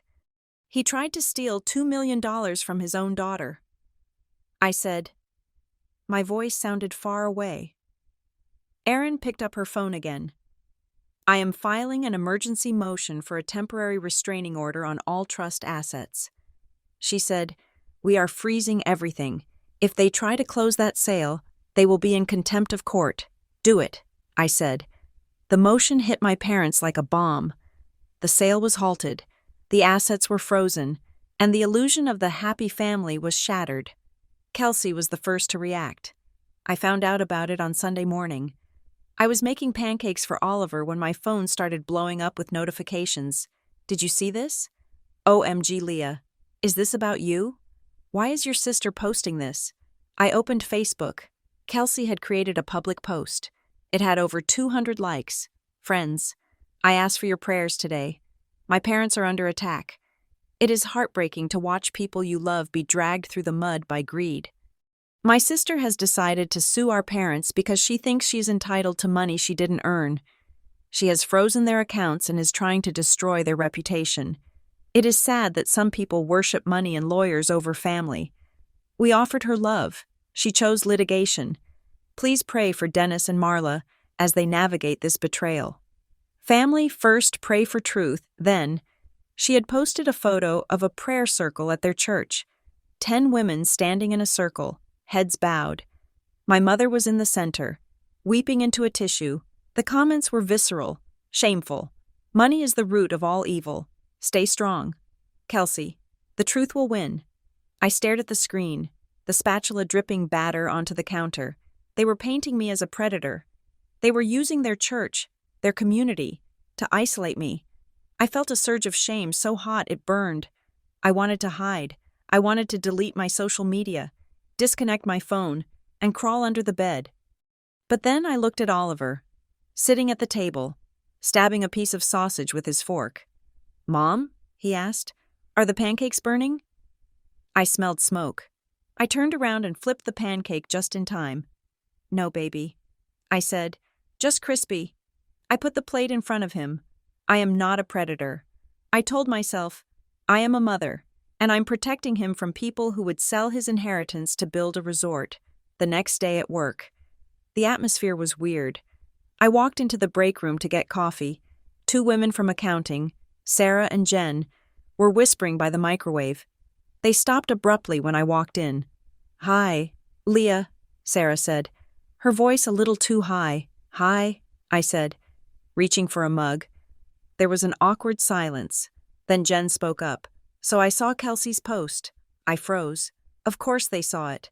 Brookridge was a small town. Everyone knew everyone. Yeah, I said, keeping my back to them as I poured the coffee. Is it true? Jen asked. Are you suing your parents? I turned around. I could have lied. I could have said it was complicated. I could have run away. But I remembered Dr. James. The truth is your armor. I took a deep breath. I am not suing them for money I didn't earn. I said, my voice steady. My grandmother left me a property in a trust.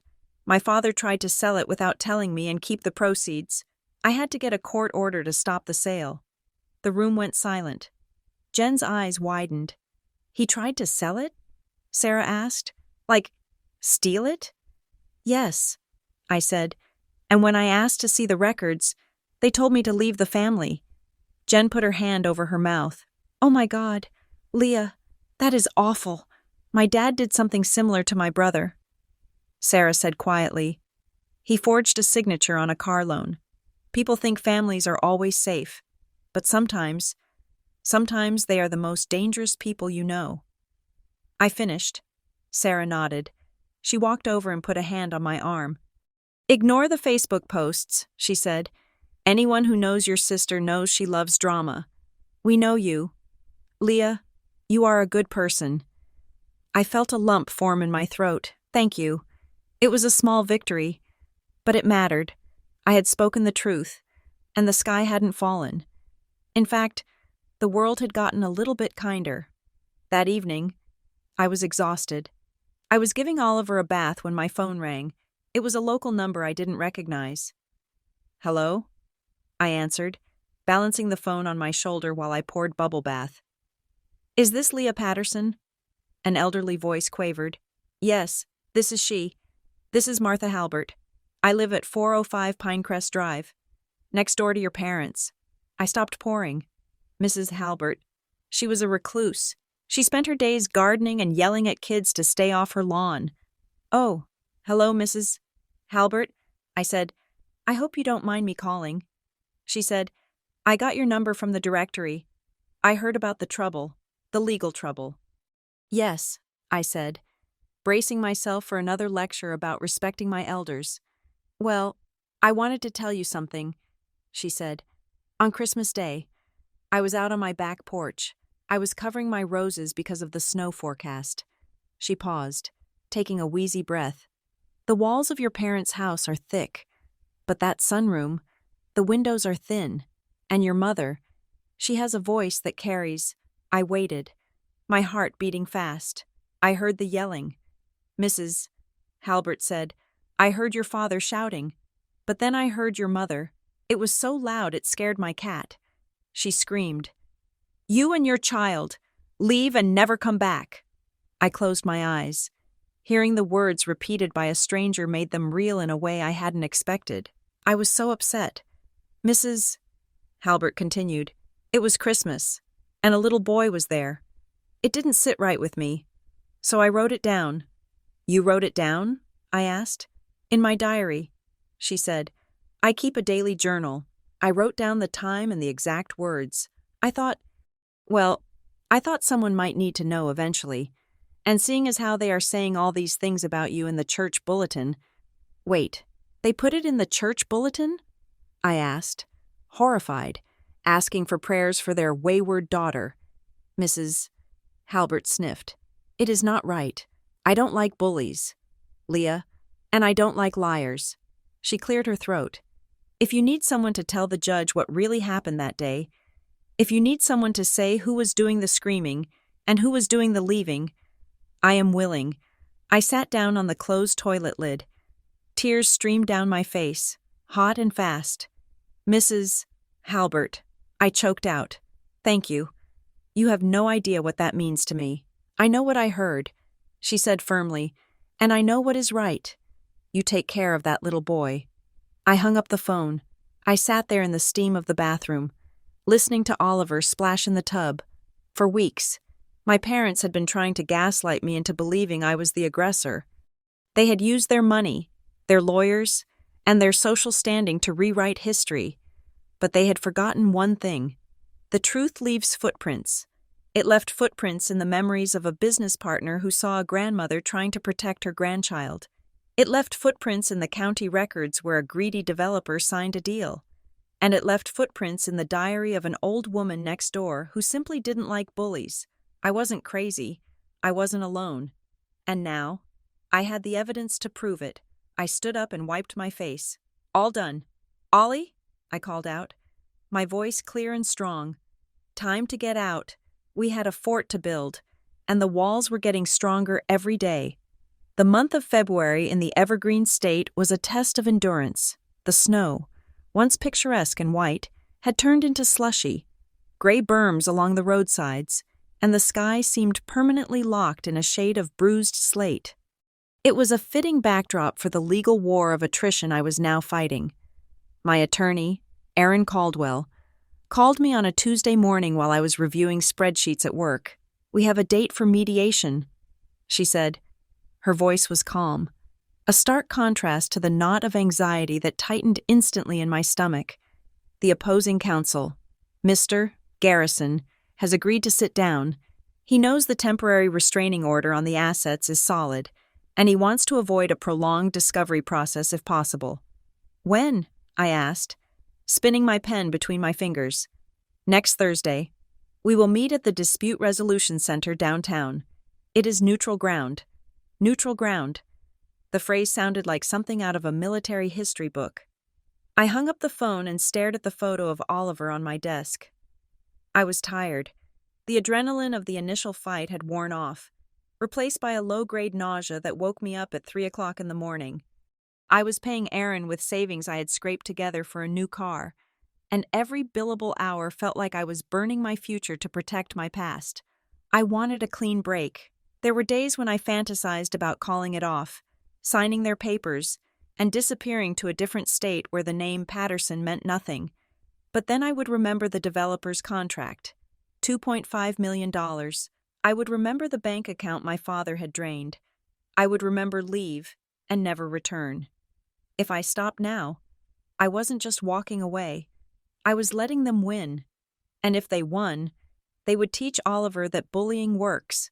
2 days before the mediation, I received a piece of mail that stopped my heart. It was a thin, yellowed envelope. It had been forwarded 3 times. Judging by the yellow stickers layered over the address, it had originally been sent to the townhouse I lived in with my ex-husband, then forwarded to a rental I occupied briefly after the separation, and finally, miraculously, routed to my current apartment. The return address had no name, just a post office box in Brookridge, but the handwriting was unmistakable. It was spidery, looped, and elegant. Grandma Evelyn. I sat down on the floor of my entryway, ignoring the cold draft coming from under the door. The postmark was dated 5 years ago, 2 weeks before she died. It had likely been lost in the postal system, stuck behind a sorting machine or misplaced in a bin, only to be dislodged by fate or luck half a decade later. My hands shook so badly I tore the envelope opening it. Inside was a single sheet of lined stationery. My darling Leah, I am writing this on a good day, while my hand is steady enough to hold the pen. The doctors tell me I do not have much time left, and the sharks are already circling the water. By sharks, I am sad to say, I mean the people we are supposed to call family. I have done what I can to protect you. I have locked up the cabin and the accounts in a way that I hope is ironclad. Patrick promised me he would watch over it, but Patrick is a gentle soul, and your father is a bulldozer. Dennis has always believed that what is mine is his, and what is yours is also his. I am frightened for you, little bird. I see how they look at you. They look at you like a problem to be solved, not a person to be loved. They resent your independence because it shines a light on their own hollow lives. I want you to listen to me closely. There may come a day when they try to push you out completely. They may try to cut you off to save themselves money or face. If they ever tell you to leave and never return, my darling girl, I hope you remember that you already have somewhere you belong, even if it isn't with them. You belong to yourself, and you belong to the future you are building. The cabin is just wood and stone, Leah, but it is also a promise that you never have to beg for a place at the table. You build your own table. I love you, more than tongue can tell. Grandma Evie. I read the line 3 times. If they ever tell you to leave and never return. The air left my lungs. She had written those exact words 5 years ago. It was not a coincidence. It was a prophecy. She knew them. She knew the specific cadence of their cruelty because she had likely heard it herself. She knew that Marla's ultimate weapon was exile, and Dennis's ultimate weapon was dispossession. I felt a physical chill that started at the base of my neck and spread to my fingertips. It was as if she was standing in the hallway with me, her hand on my shoulder. She had anticipated this. She had known that the financial struggle and the emotional rejection would happen in tandem. And she had sent this letter, delayed by 5 years, arriving exactly 48 hours before I had to face them, to tell me I was right. I folded the letter and pressed it to my chest. I started to cry. But they were not tears of despair. They were tears of relief. For weeks, I had wrestled with the morality of what I was doing. Was I being vindictive? Was I being the ungrateful daughter they claimed I was?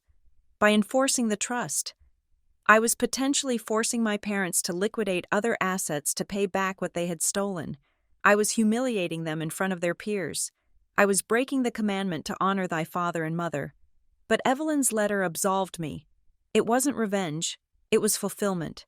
I was fulfilling the last wish of the woman who had actually loved me. I stood up. I wiped my face. I walked into the kitchen where Oliver was drawing at the table. He looked up. "Mommy? Are you crying?" I smiled, and it felt genuine. Happy tears. "Ollie, I just got a letter from Grandma Evie." He frowned. "But Grandma Evie is in heaven. She wrote it a long time ago." I explained. "It just got here today. She wanted to tell us to be brave." I sat down next to him.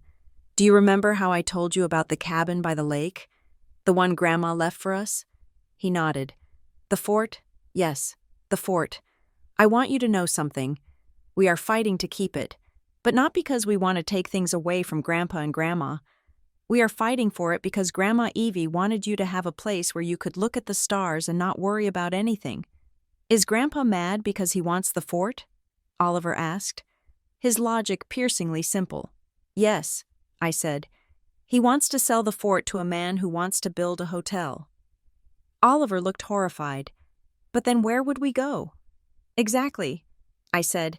"That is why we are going to a meeting on Thursday. To tell them that the fort is not for sale." Thursday morning was crisp and cold.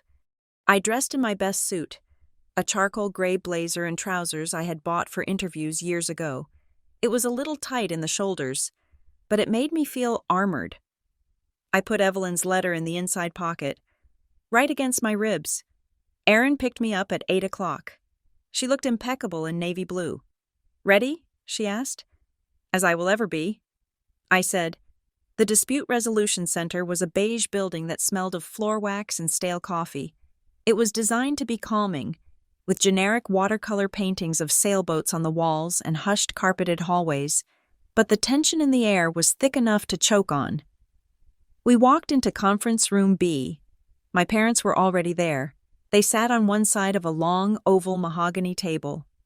My father, Dennis, was wearing his expensive wool coat, which he had not taken off, as if he expected to leave any minute. His face was a mask of stony irritation. My mother, Marla, sat next to him, clutching a lace handkerchief. She looked smaller than I remembered, frail and victimized, her eyes red-rimmed, and behind them, sitting in a chair against the wall like a sentinel, was Kelsey. She did not look at me. She was scrolling on her phone, her thumb moving aggressively. She was wearing all black, as if attending a funeral. I took my seat next to Erin. "Good morning," Erin said cheerfully. My father grunted. My mother sniffed and looked away. Kelsey did not look up. There was no acknowledgement of Oliver. No, "How is my grandson?" No, "I miss him." It was a strategic erasure. If they acknowledged him, they acknowledged the human cost of their actions. By ignoring him, they could pretend this was just a business dispute with a greedy former employee. The mediator entered. He was a soft-spoken man named Mr. Henderson, with a gray beard and a gentle manner. "Good morning, everyone," he said. Sitting at the head of the table, the goal of today is to find a path forward without the need for further litigation. I want us to speak respectfully and honestly. He looked at my father's lawyer. "Arthur Garrison. Mr. Garrison. You may begin with your opening statement." Garrison stood up. He was a tall man with a silver mane of hair and a voice that dripped with condescension. He didn't look at me. He looked at the mediator. "Mr. Henderson," he began, his voice smooth. "We are here today because of a tragic misunderstanding. My clients, Dennis and Marla Patterson, are loving parents who have supported their daughter, Leah, through numerous personal crises, including a messy divorce and financial instability. I felt my jaw tighten. Financial instability. They were already framing the narrative. This past Christmas," Garrison continued, "my clients attempted to consolidate their estate planning to ensure the long-term security of the entire family. Unfortunately, Ms. Patterson, who has a history of emotional volatility, misinterpreted this prudent financial move as a personal attack. She created a scene at the family dinner, stormed out, and has since launched a campaign of harassment against her elderly parents." He gestured toward me with a pitying look. "We believe that Ms. Patterson is acting out of a place of unresolved personal trauma and is using the family trust as a weapon to inflict pain on her parents. We are here to ask that she sign the consolidation agreement, drop these baseless claims, and allow the family to heal." He sat down. My mother dabbed her eyes. My father nodded solemnly. I felt the heat rising in my face. Emotional volatility. Weapon. It was the same story they had told me my whole life. Erin placed a hand on my arm under the table. She stood up. She did not use flowery language. She picked up a stack of documents. "Mr. Henderson," she said, her voice cool and sharp. "This is not about feelings. This is about fiduciary duty and theft." She slid a paper across the table. "This is the deed to the property at Cedar Lake. It is held in a sub-trust established by Evelyn Patterson in 2004. The beneficiary is Leah Patterson, not Dennis Patterson, not the general estate. Leah Patterson." She slid another paper. "This is a sales contract between the Patterson Family Trust and Pinecrest Development Group, dated December 1st of last year. It agrees to sell the Cedar Lake property for $2.5 million. My father shifted in his seat. Dennis Patterson attempted to sell property he did not own. Erin continued. He knew he could not close the deal without Leah's signature waiving her rights. That is why he presented her with the so-called consolidation agreement on Christmas Day. It was not estate planning. It was fraud, Garrison scoffed. That is a gross mischaracterization. As trustee, Mr. Patterson has the right to manage assets, not when the trust explicitly forbids commingling of the sub-trust assets. Erin shot back. She wasn't done. "Furthermore," Erin said, picking up the bank records, "we have uncovered evidence that Dennis Patterson opened a joint account in Leah's name shortly after Evelyn's death, transferred $25,000 of trust funds into it, and then drained it into his personal construction business." My mother gasped. "Dennis," she whispered, looking at him. My father's face turned a mottled purple. "That was for maintenance," he barked. "For taxes. There is no record of taxes being paid from that account. Mr. Patterson," Erin said calmly, "just transfers to your LLC." She looked at the mediator. "My client is not emotionally volatile. Mr. Henderson, she is a victim of financial exploitation, and when she asked to read the document that would have legalized this theft, she was told to leave and never return." She paused for effect. "We have a sworn affidavit from Mr. Patrick Hale, a witness to the original trust, stating Evelyn's intent was to keep this property out of Dennis Patterson's hands, and we have a witness statement from a neighbor, Mrs. Martha Halbert, who recorded the events of Christmas Day in her diary." Erin read from the paper, December 25th, 3:30 p.m. Marla Patterson screamed at her daughter, "You and your child, leave and never come back." The room went dead silent. My mother stopped dabbing her eyes. She stared at the table, her face pale. Kelsey stopped scrolling on her phone. Mr. Henderson looked at my parents. He took off his reading glasses. "Mr. and Mrs. Patterson," he said softly. "Is that true?" My father glared at the wall. My mother looked like she wanted to disappear. "Mr. Henderson continued, "Did you tell your daughter and her 7-year-old son to never return because she wanted to read a legal document?" "It was a heated moment," my father snapped. "She was being difficult." "She was disrespecting me in my own house. So you admit you said it?" "Mr. Henderson asked. "I admit that I was pushed to my limit," Dennis shouted. "She is always like this, always suspicious, always ungrateful. We fed her, we clothed her, and she looks at me like I am a crook. Because you tried to steal $2 million from her," Erin said. "I did not steal it," Dennis roared, slamming his hand on the table. "It is my family's money. I built this family. I decide where the money goes." The mask had slipped. There it was, the entitlement, the absolute belief that I was not a person with rights, but a subject in his kingdom. "Mr. Henderson held up a hand. "Please, let us lower our voices." He turned to Marla. "Mrs. Patterson," he said, "you are a grandmother. You have a 7-year-old grandson. Regardless of the legal dispute, Surely you can see that telling a child to leave and never return is damaging. Marla looked up. Her eyes were wet, but they weren't soft. They were hard, shiny beads of self-pity. "You do not understand," she said, her voice trembling. "Leah has always been difficult. She knows how to push our buttons. She made us say it. She made us say it." I looked at her. I really looked at her. For 32 years. I had thought that if I could just be good enough, smart enough, successful enough, she would love me. But in that moment, I realized the truth. She was incapable of taking responsibility, even for banishing her own grandson into a snowstorm. It was my fault. It would always be my fault. Mr. Henderson sighed. He looked at his notes. "Here is the situation," he said. "We have a contested trust.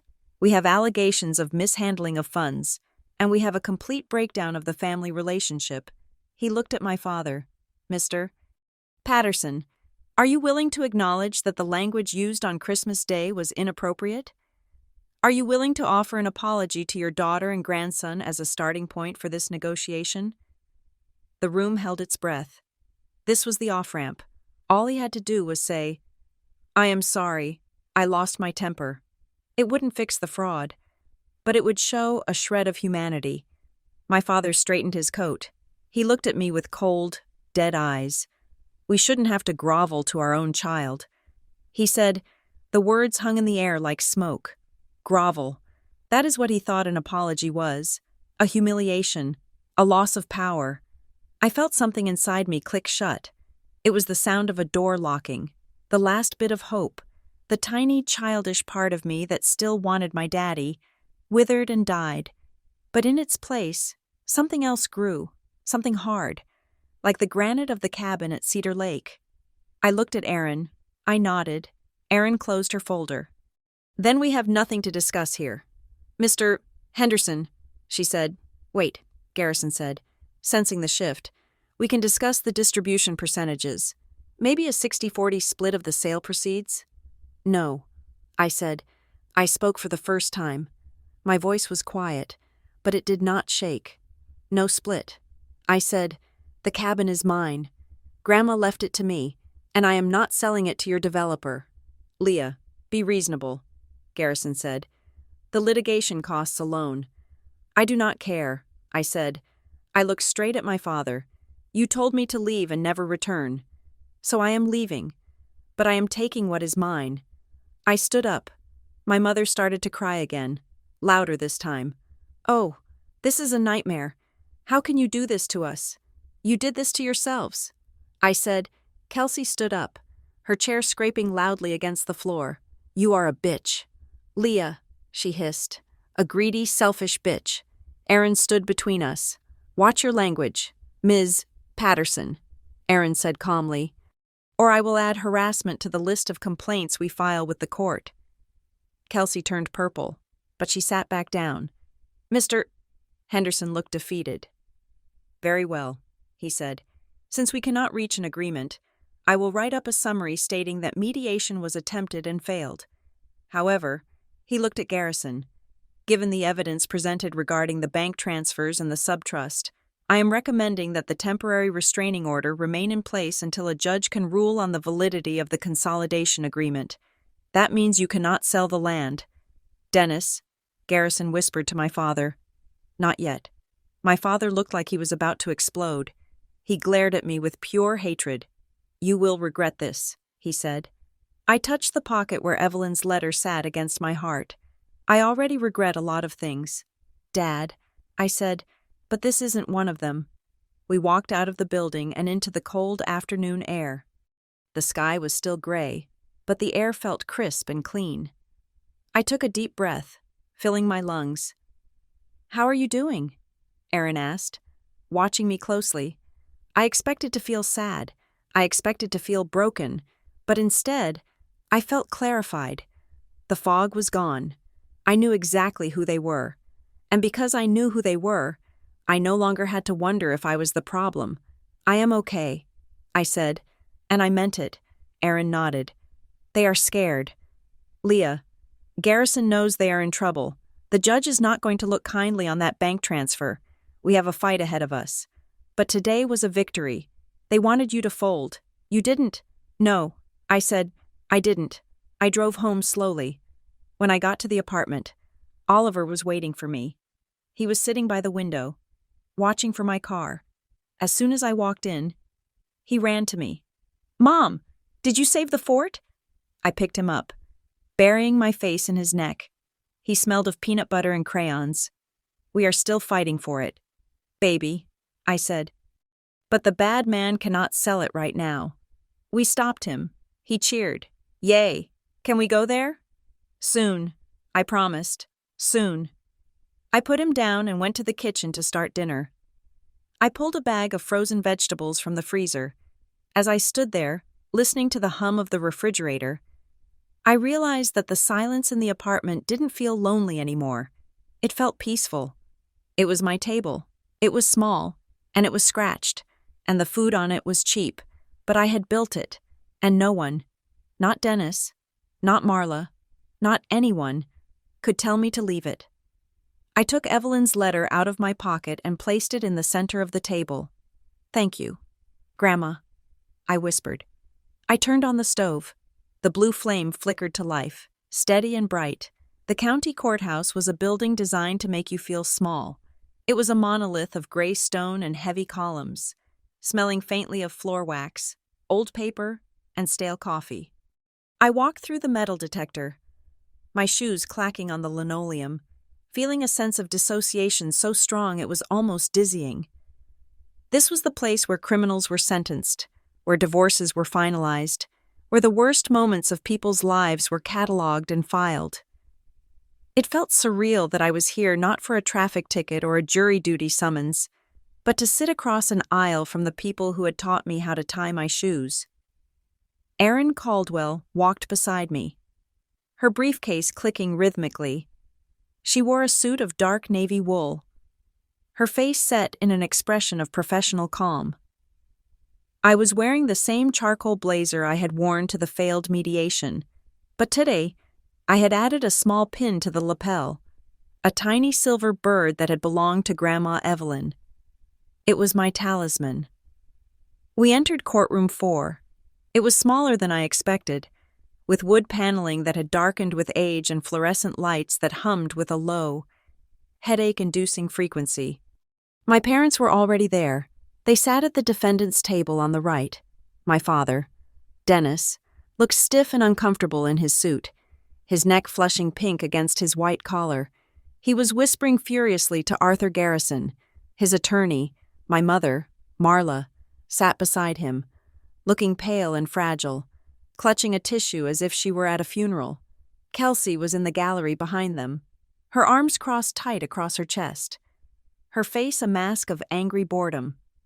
I took my seat at the plaintiff's table on the left. The wood was cool under my hands. I looked across the aisle. My father's eyes met mine for a split second, and the look in them was not one of recognition or love. It was the look one gives to an inconvenience, a broken appliance, a mistake. He looked away. All rise, the bailiff announced. Judge Elena Morales entered the room. She was a woman in her late 50s with graying hair pulled back in a severe bun and eyes that looked like they had seen every variation of human dishonesty. She sat down, adjusted her robes, and looked over her reading glasses at us. We are here for the matter of Patterson versus Patterson. Regarding the petition for accounting and removal of trustee, she said. Her voice was dry and authoritative. Mr. Garrison, Mrs. Caldwell, are we ready to proceed? Ready, Your Honor, Erin said.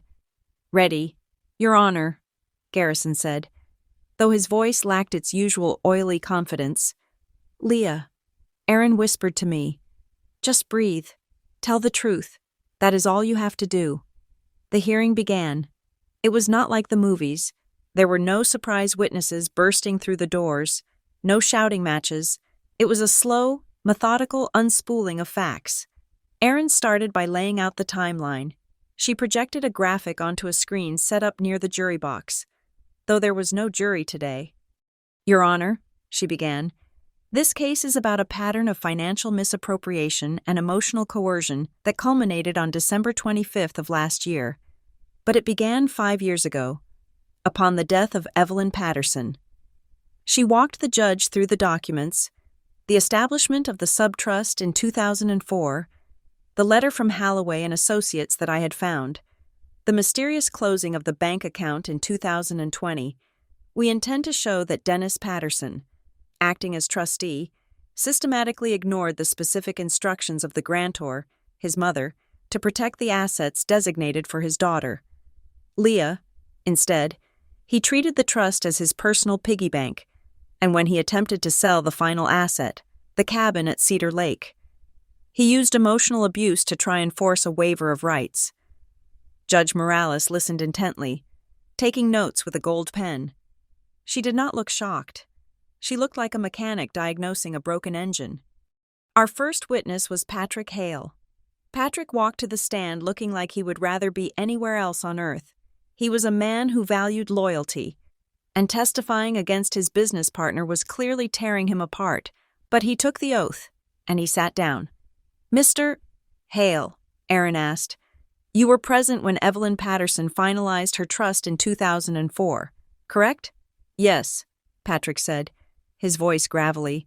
What was her state of mind regarding the beneficiary? Leah Patterson? She was worried, Patrick said. He glanced at my father, then looked quickly away. She felt that Leah was treated differently than her sister. She wanted to make sure Leah had something that was hers, something that couldn't be taken away. Did she use specific language regarding Dennis Patterson's control over this asset? Patrick sighed. He rubbed his face with a calloused hand. She said, "Make it untouchable." She said if Dennis could get to it, he would use it for the business. She wanted the cabin to be a safety net for Leah. "Thank you," Aaron said. Garrison stood up for cross-examination. "Mr. Hale, isn't it true that you and Mr. Patterson had a disagreement over a contract bid last year? Are you not testifying today out of professional spite?" Patrick's eyes narrowed. "I am testifying because Evelyn was a good woman, and she didn't want her granddaughter robbed," he said sharply. "Dennis and I have argued about concrete prices for 30 years. I wouldn't drag his family into court over a bid. I am here because he is wrong." Garrison sat down, looking annoyed. Next was Mrs. Halbert. My neighbor walked to the stand with the aid of a cane, but her back was straight. She wore a floral dress and a look of fierce determination. "Mrs. Halbert," Aaron said, "can you tell the court what you heard on the afternoon of December 25th? I was in my garden." Mrs. Halbert said. Her voice was thin but clear. The Pattersons were having their Christmas dinner. "I heard shouting. Could you make out the words?" "Clear as a bell." Mrs. Halbert said, "I heard Mrs. Patterson, Marla, scream at the top of her lungs. She said, 'You and your child. Leave and never come back.'" "And did they leave?" "Yes. I saw Leah walking down the driveway with her little boy. He was crying. It was snowing. It broke my heart to see it." "Thank you." Garrison didn't even bother to cross-examine her. He knew better than to attack a grandmotherly woman who kept a diary. Then, Aaron called Kelsey. My sister walked to the stand with her chin high, her heels clicking aggressively. She glared at me as she passed. "Ms.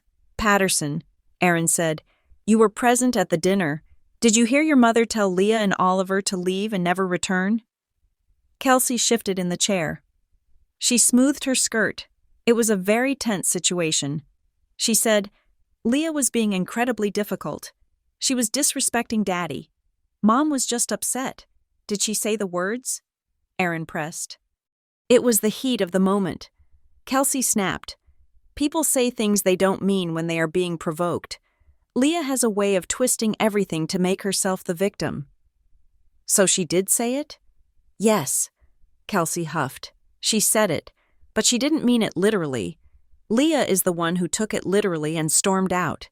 She dragged Oliver out into the cold just to make a point. Let the record show that the witness confirms the statement was made," Aaron said calmly. Kelsey looked at the judge, her eyes wide with indignation. "You don't understand," she told Judge Morales. "Leah is unstable. She is doing this for money. Judge Morales looked at Kelsey over her glasses. Ms. Patterson, you are a witness to a fact, not a character reference. Please answer the questions only. Kelsey shut her mouth, her face turning crimson.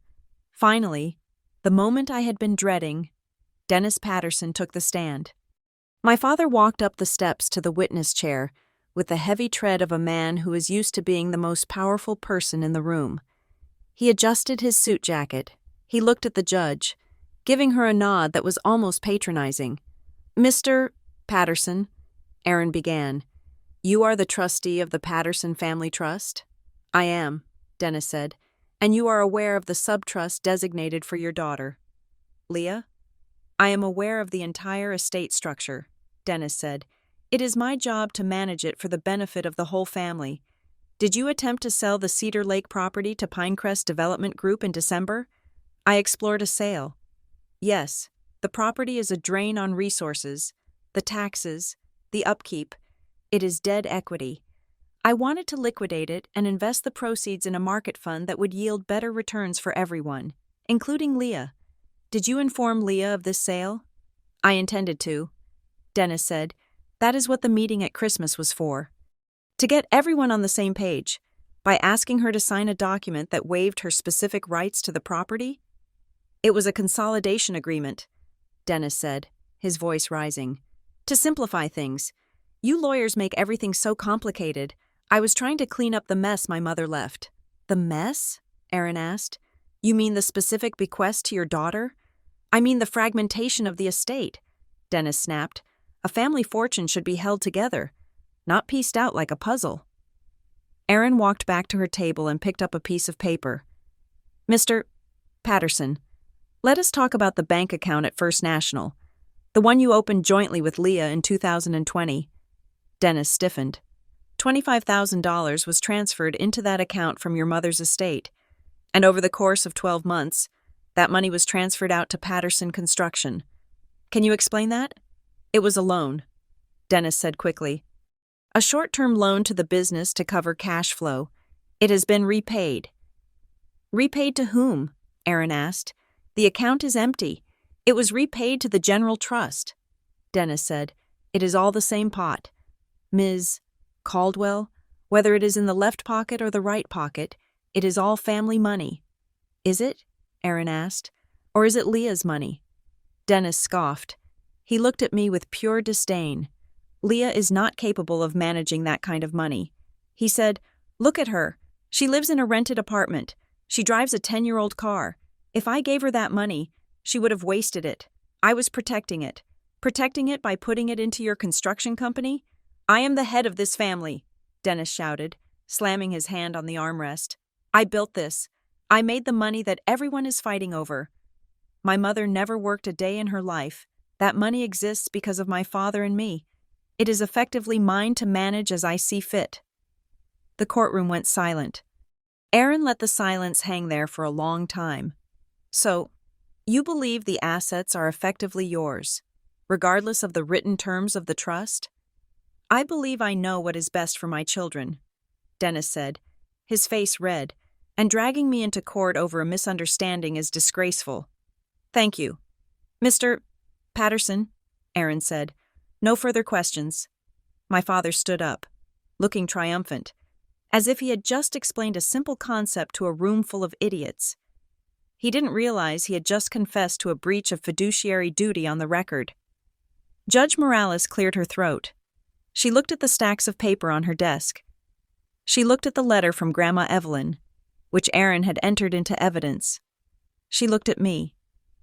We will take a 15-minute recess, she said. The recess felt like a lifetime.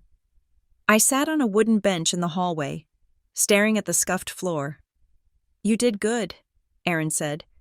Sitting next to me, he gave us everything we needed. I feel sick, I whispered. I know, she said, but it is almost over. When we were called back in, the atmosphere in the room had changed. The air felt heavier, charged with the weight of impending judgment. Judge Morales sat down. She did not look at her notes.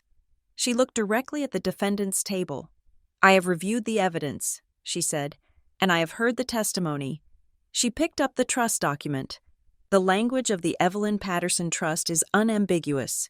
The subtrust created for Leah Patterson was intended to be separate, distinct, and protected from the general estate, Mr.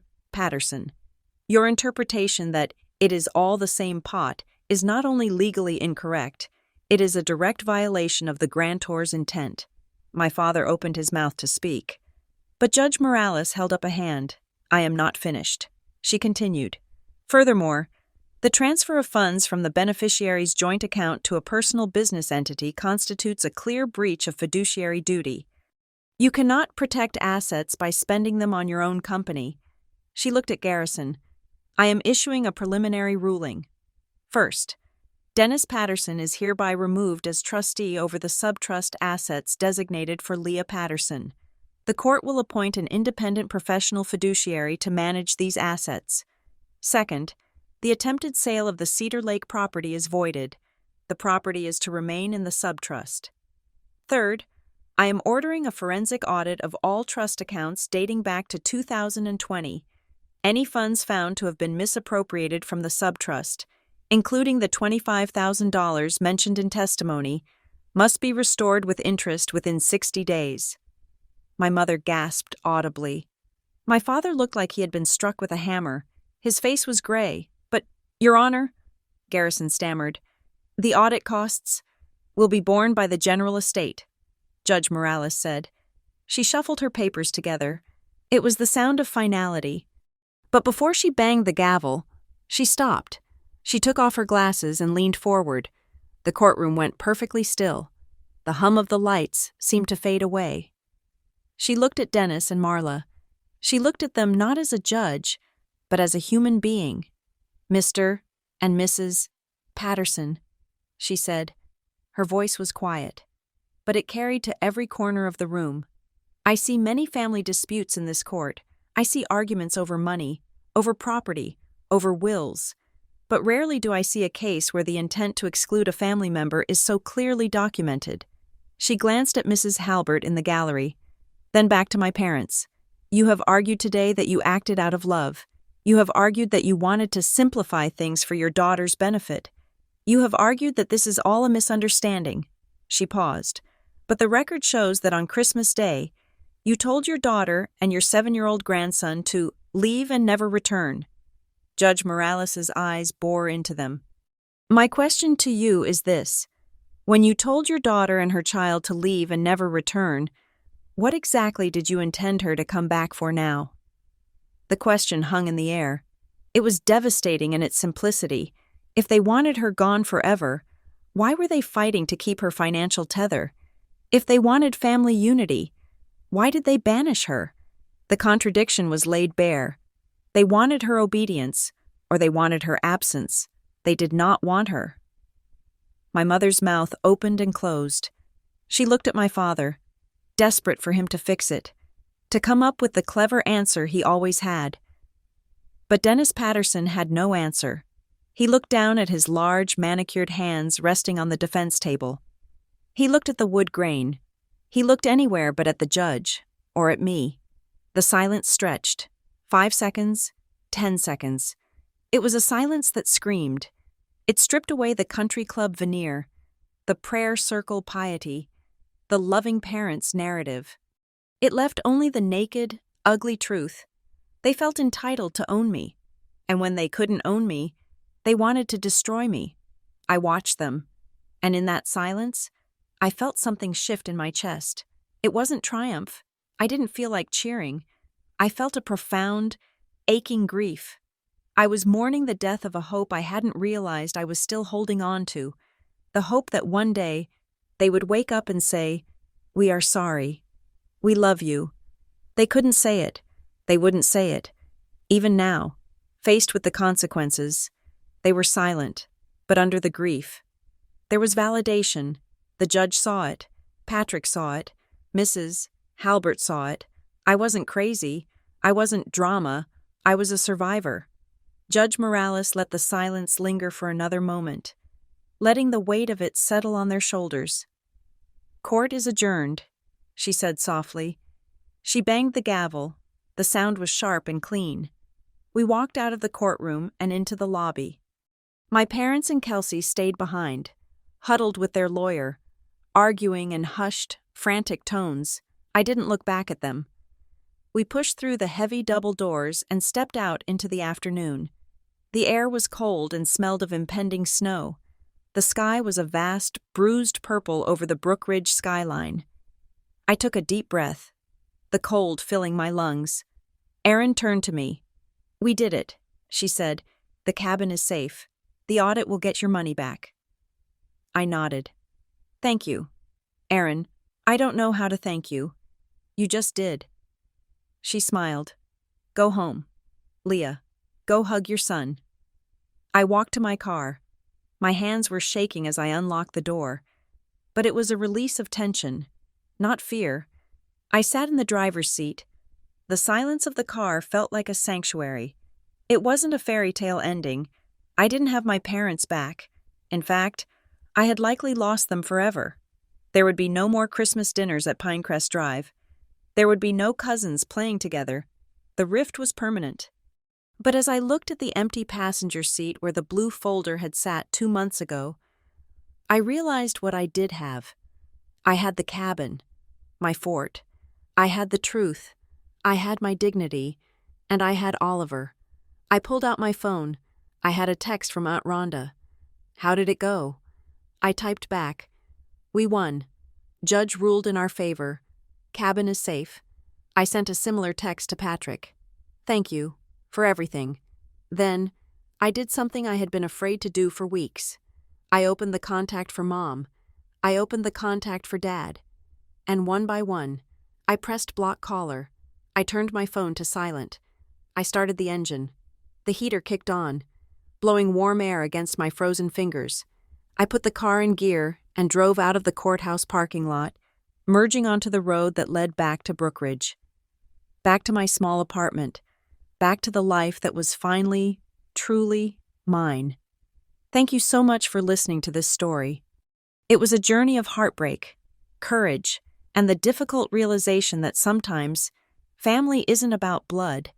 It's about who stands by you when the snow starts falling. I would love to know where you are listening from today. Are you tuning in from a snowy town like Brook Ridge or somewhere warm and sunny? Please let me know in the comments below. If you enjoyed Leah's journey and want to hear more realistic, emotionally grounded stories like this, please make sure to subscribe to the Revenge Stories channel. And I'd love to hear your thoughts. Do you think Leah made the right choice in the end? Share your thoughts in English in the comments. Until next time, stay safe and stand your ground.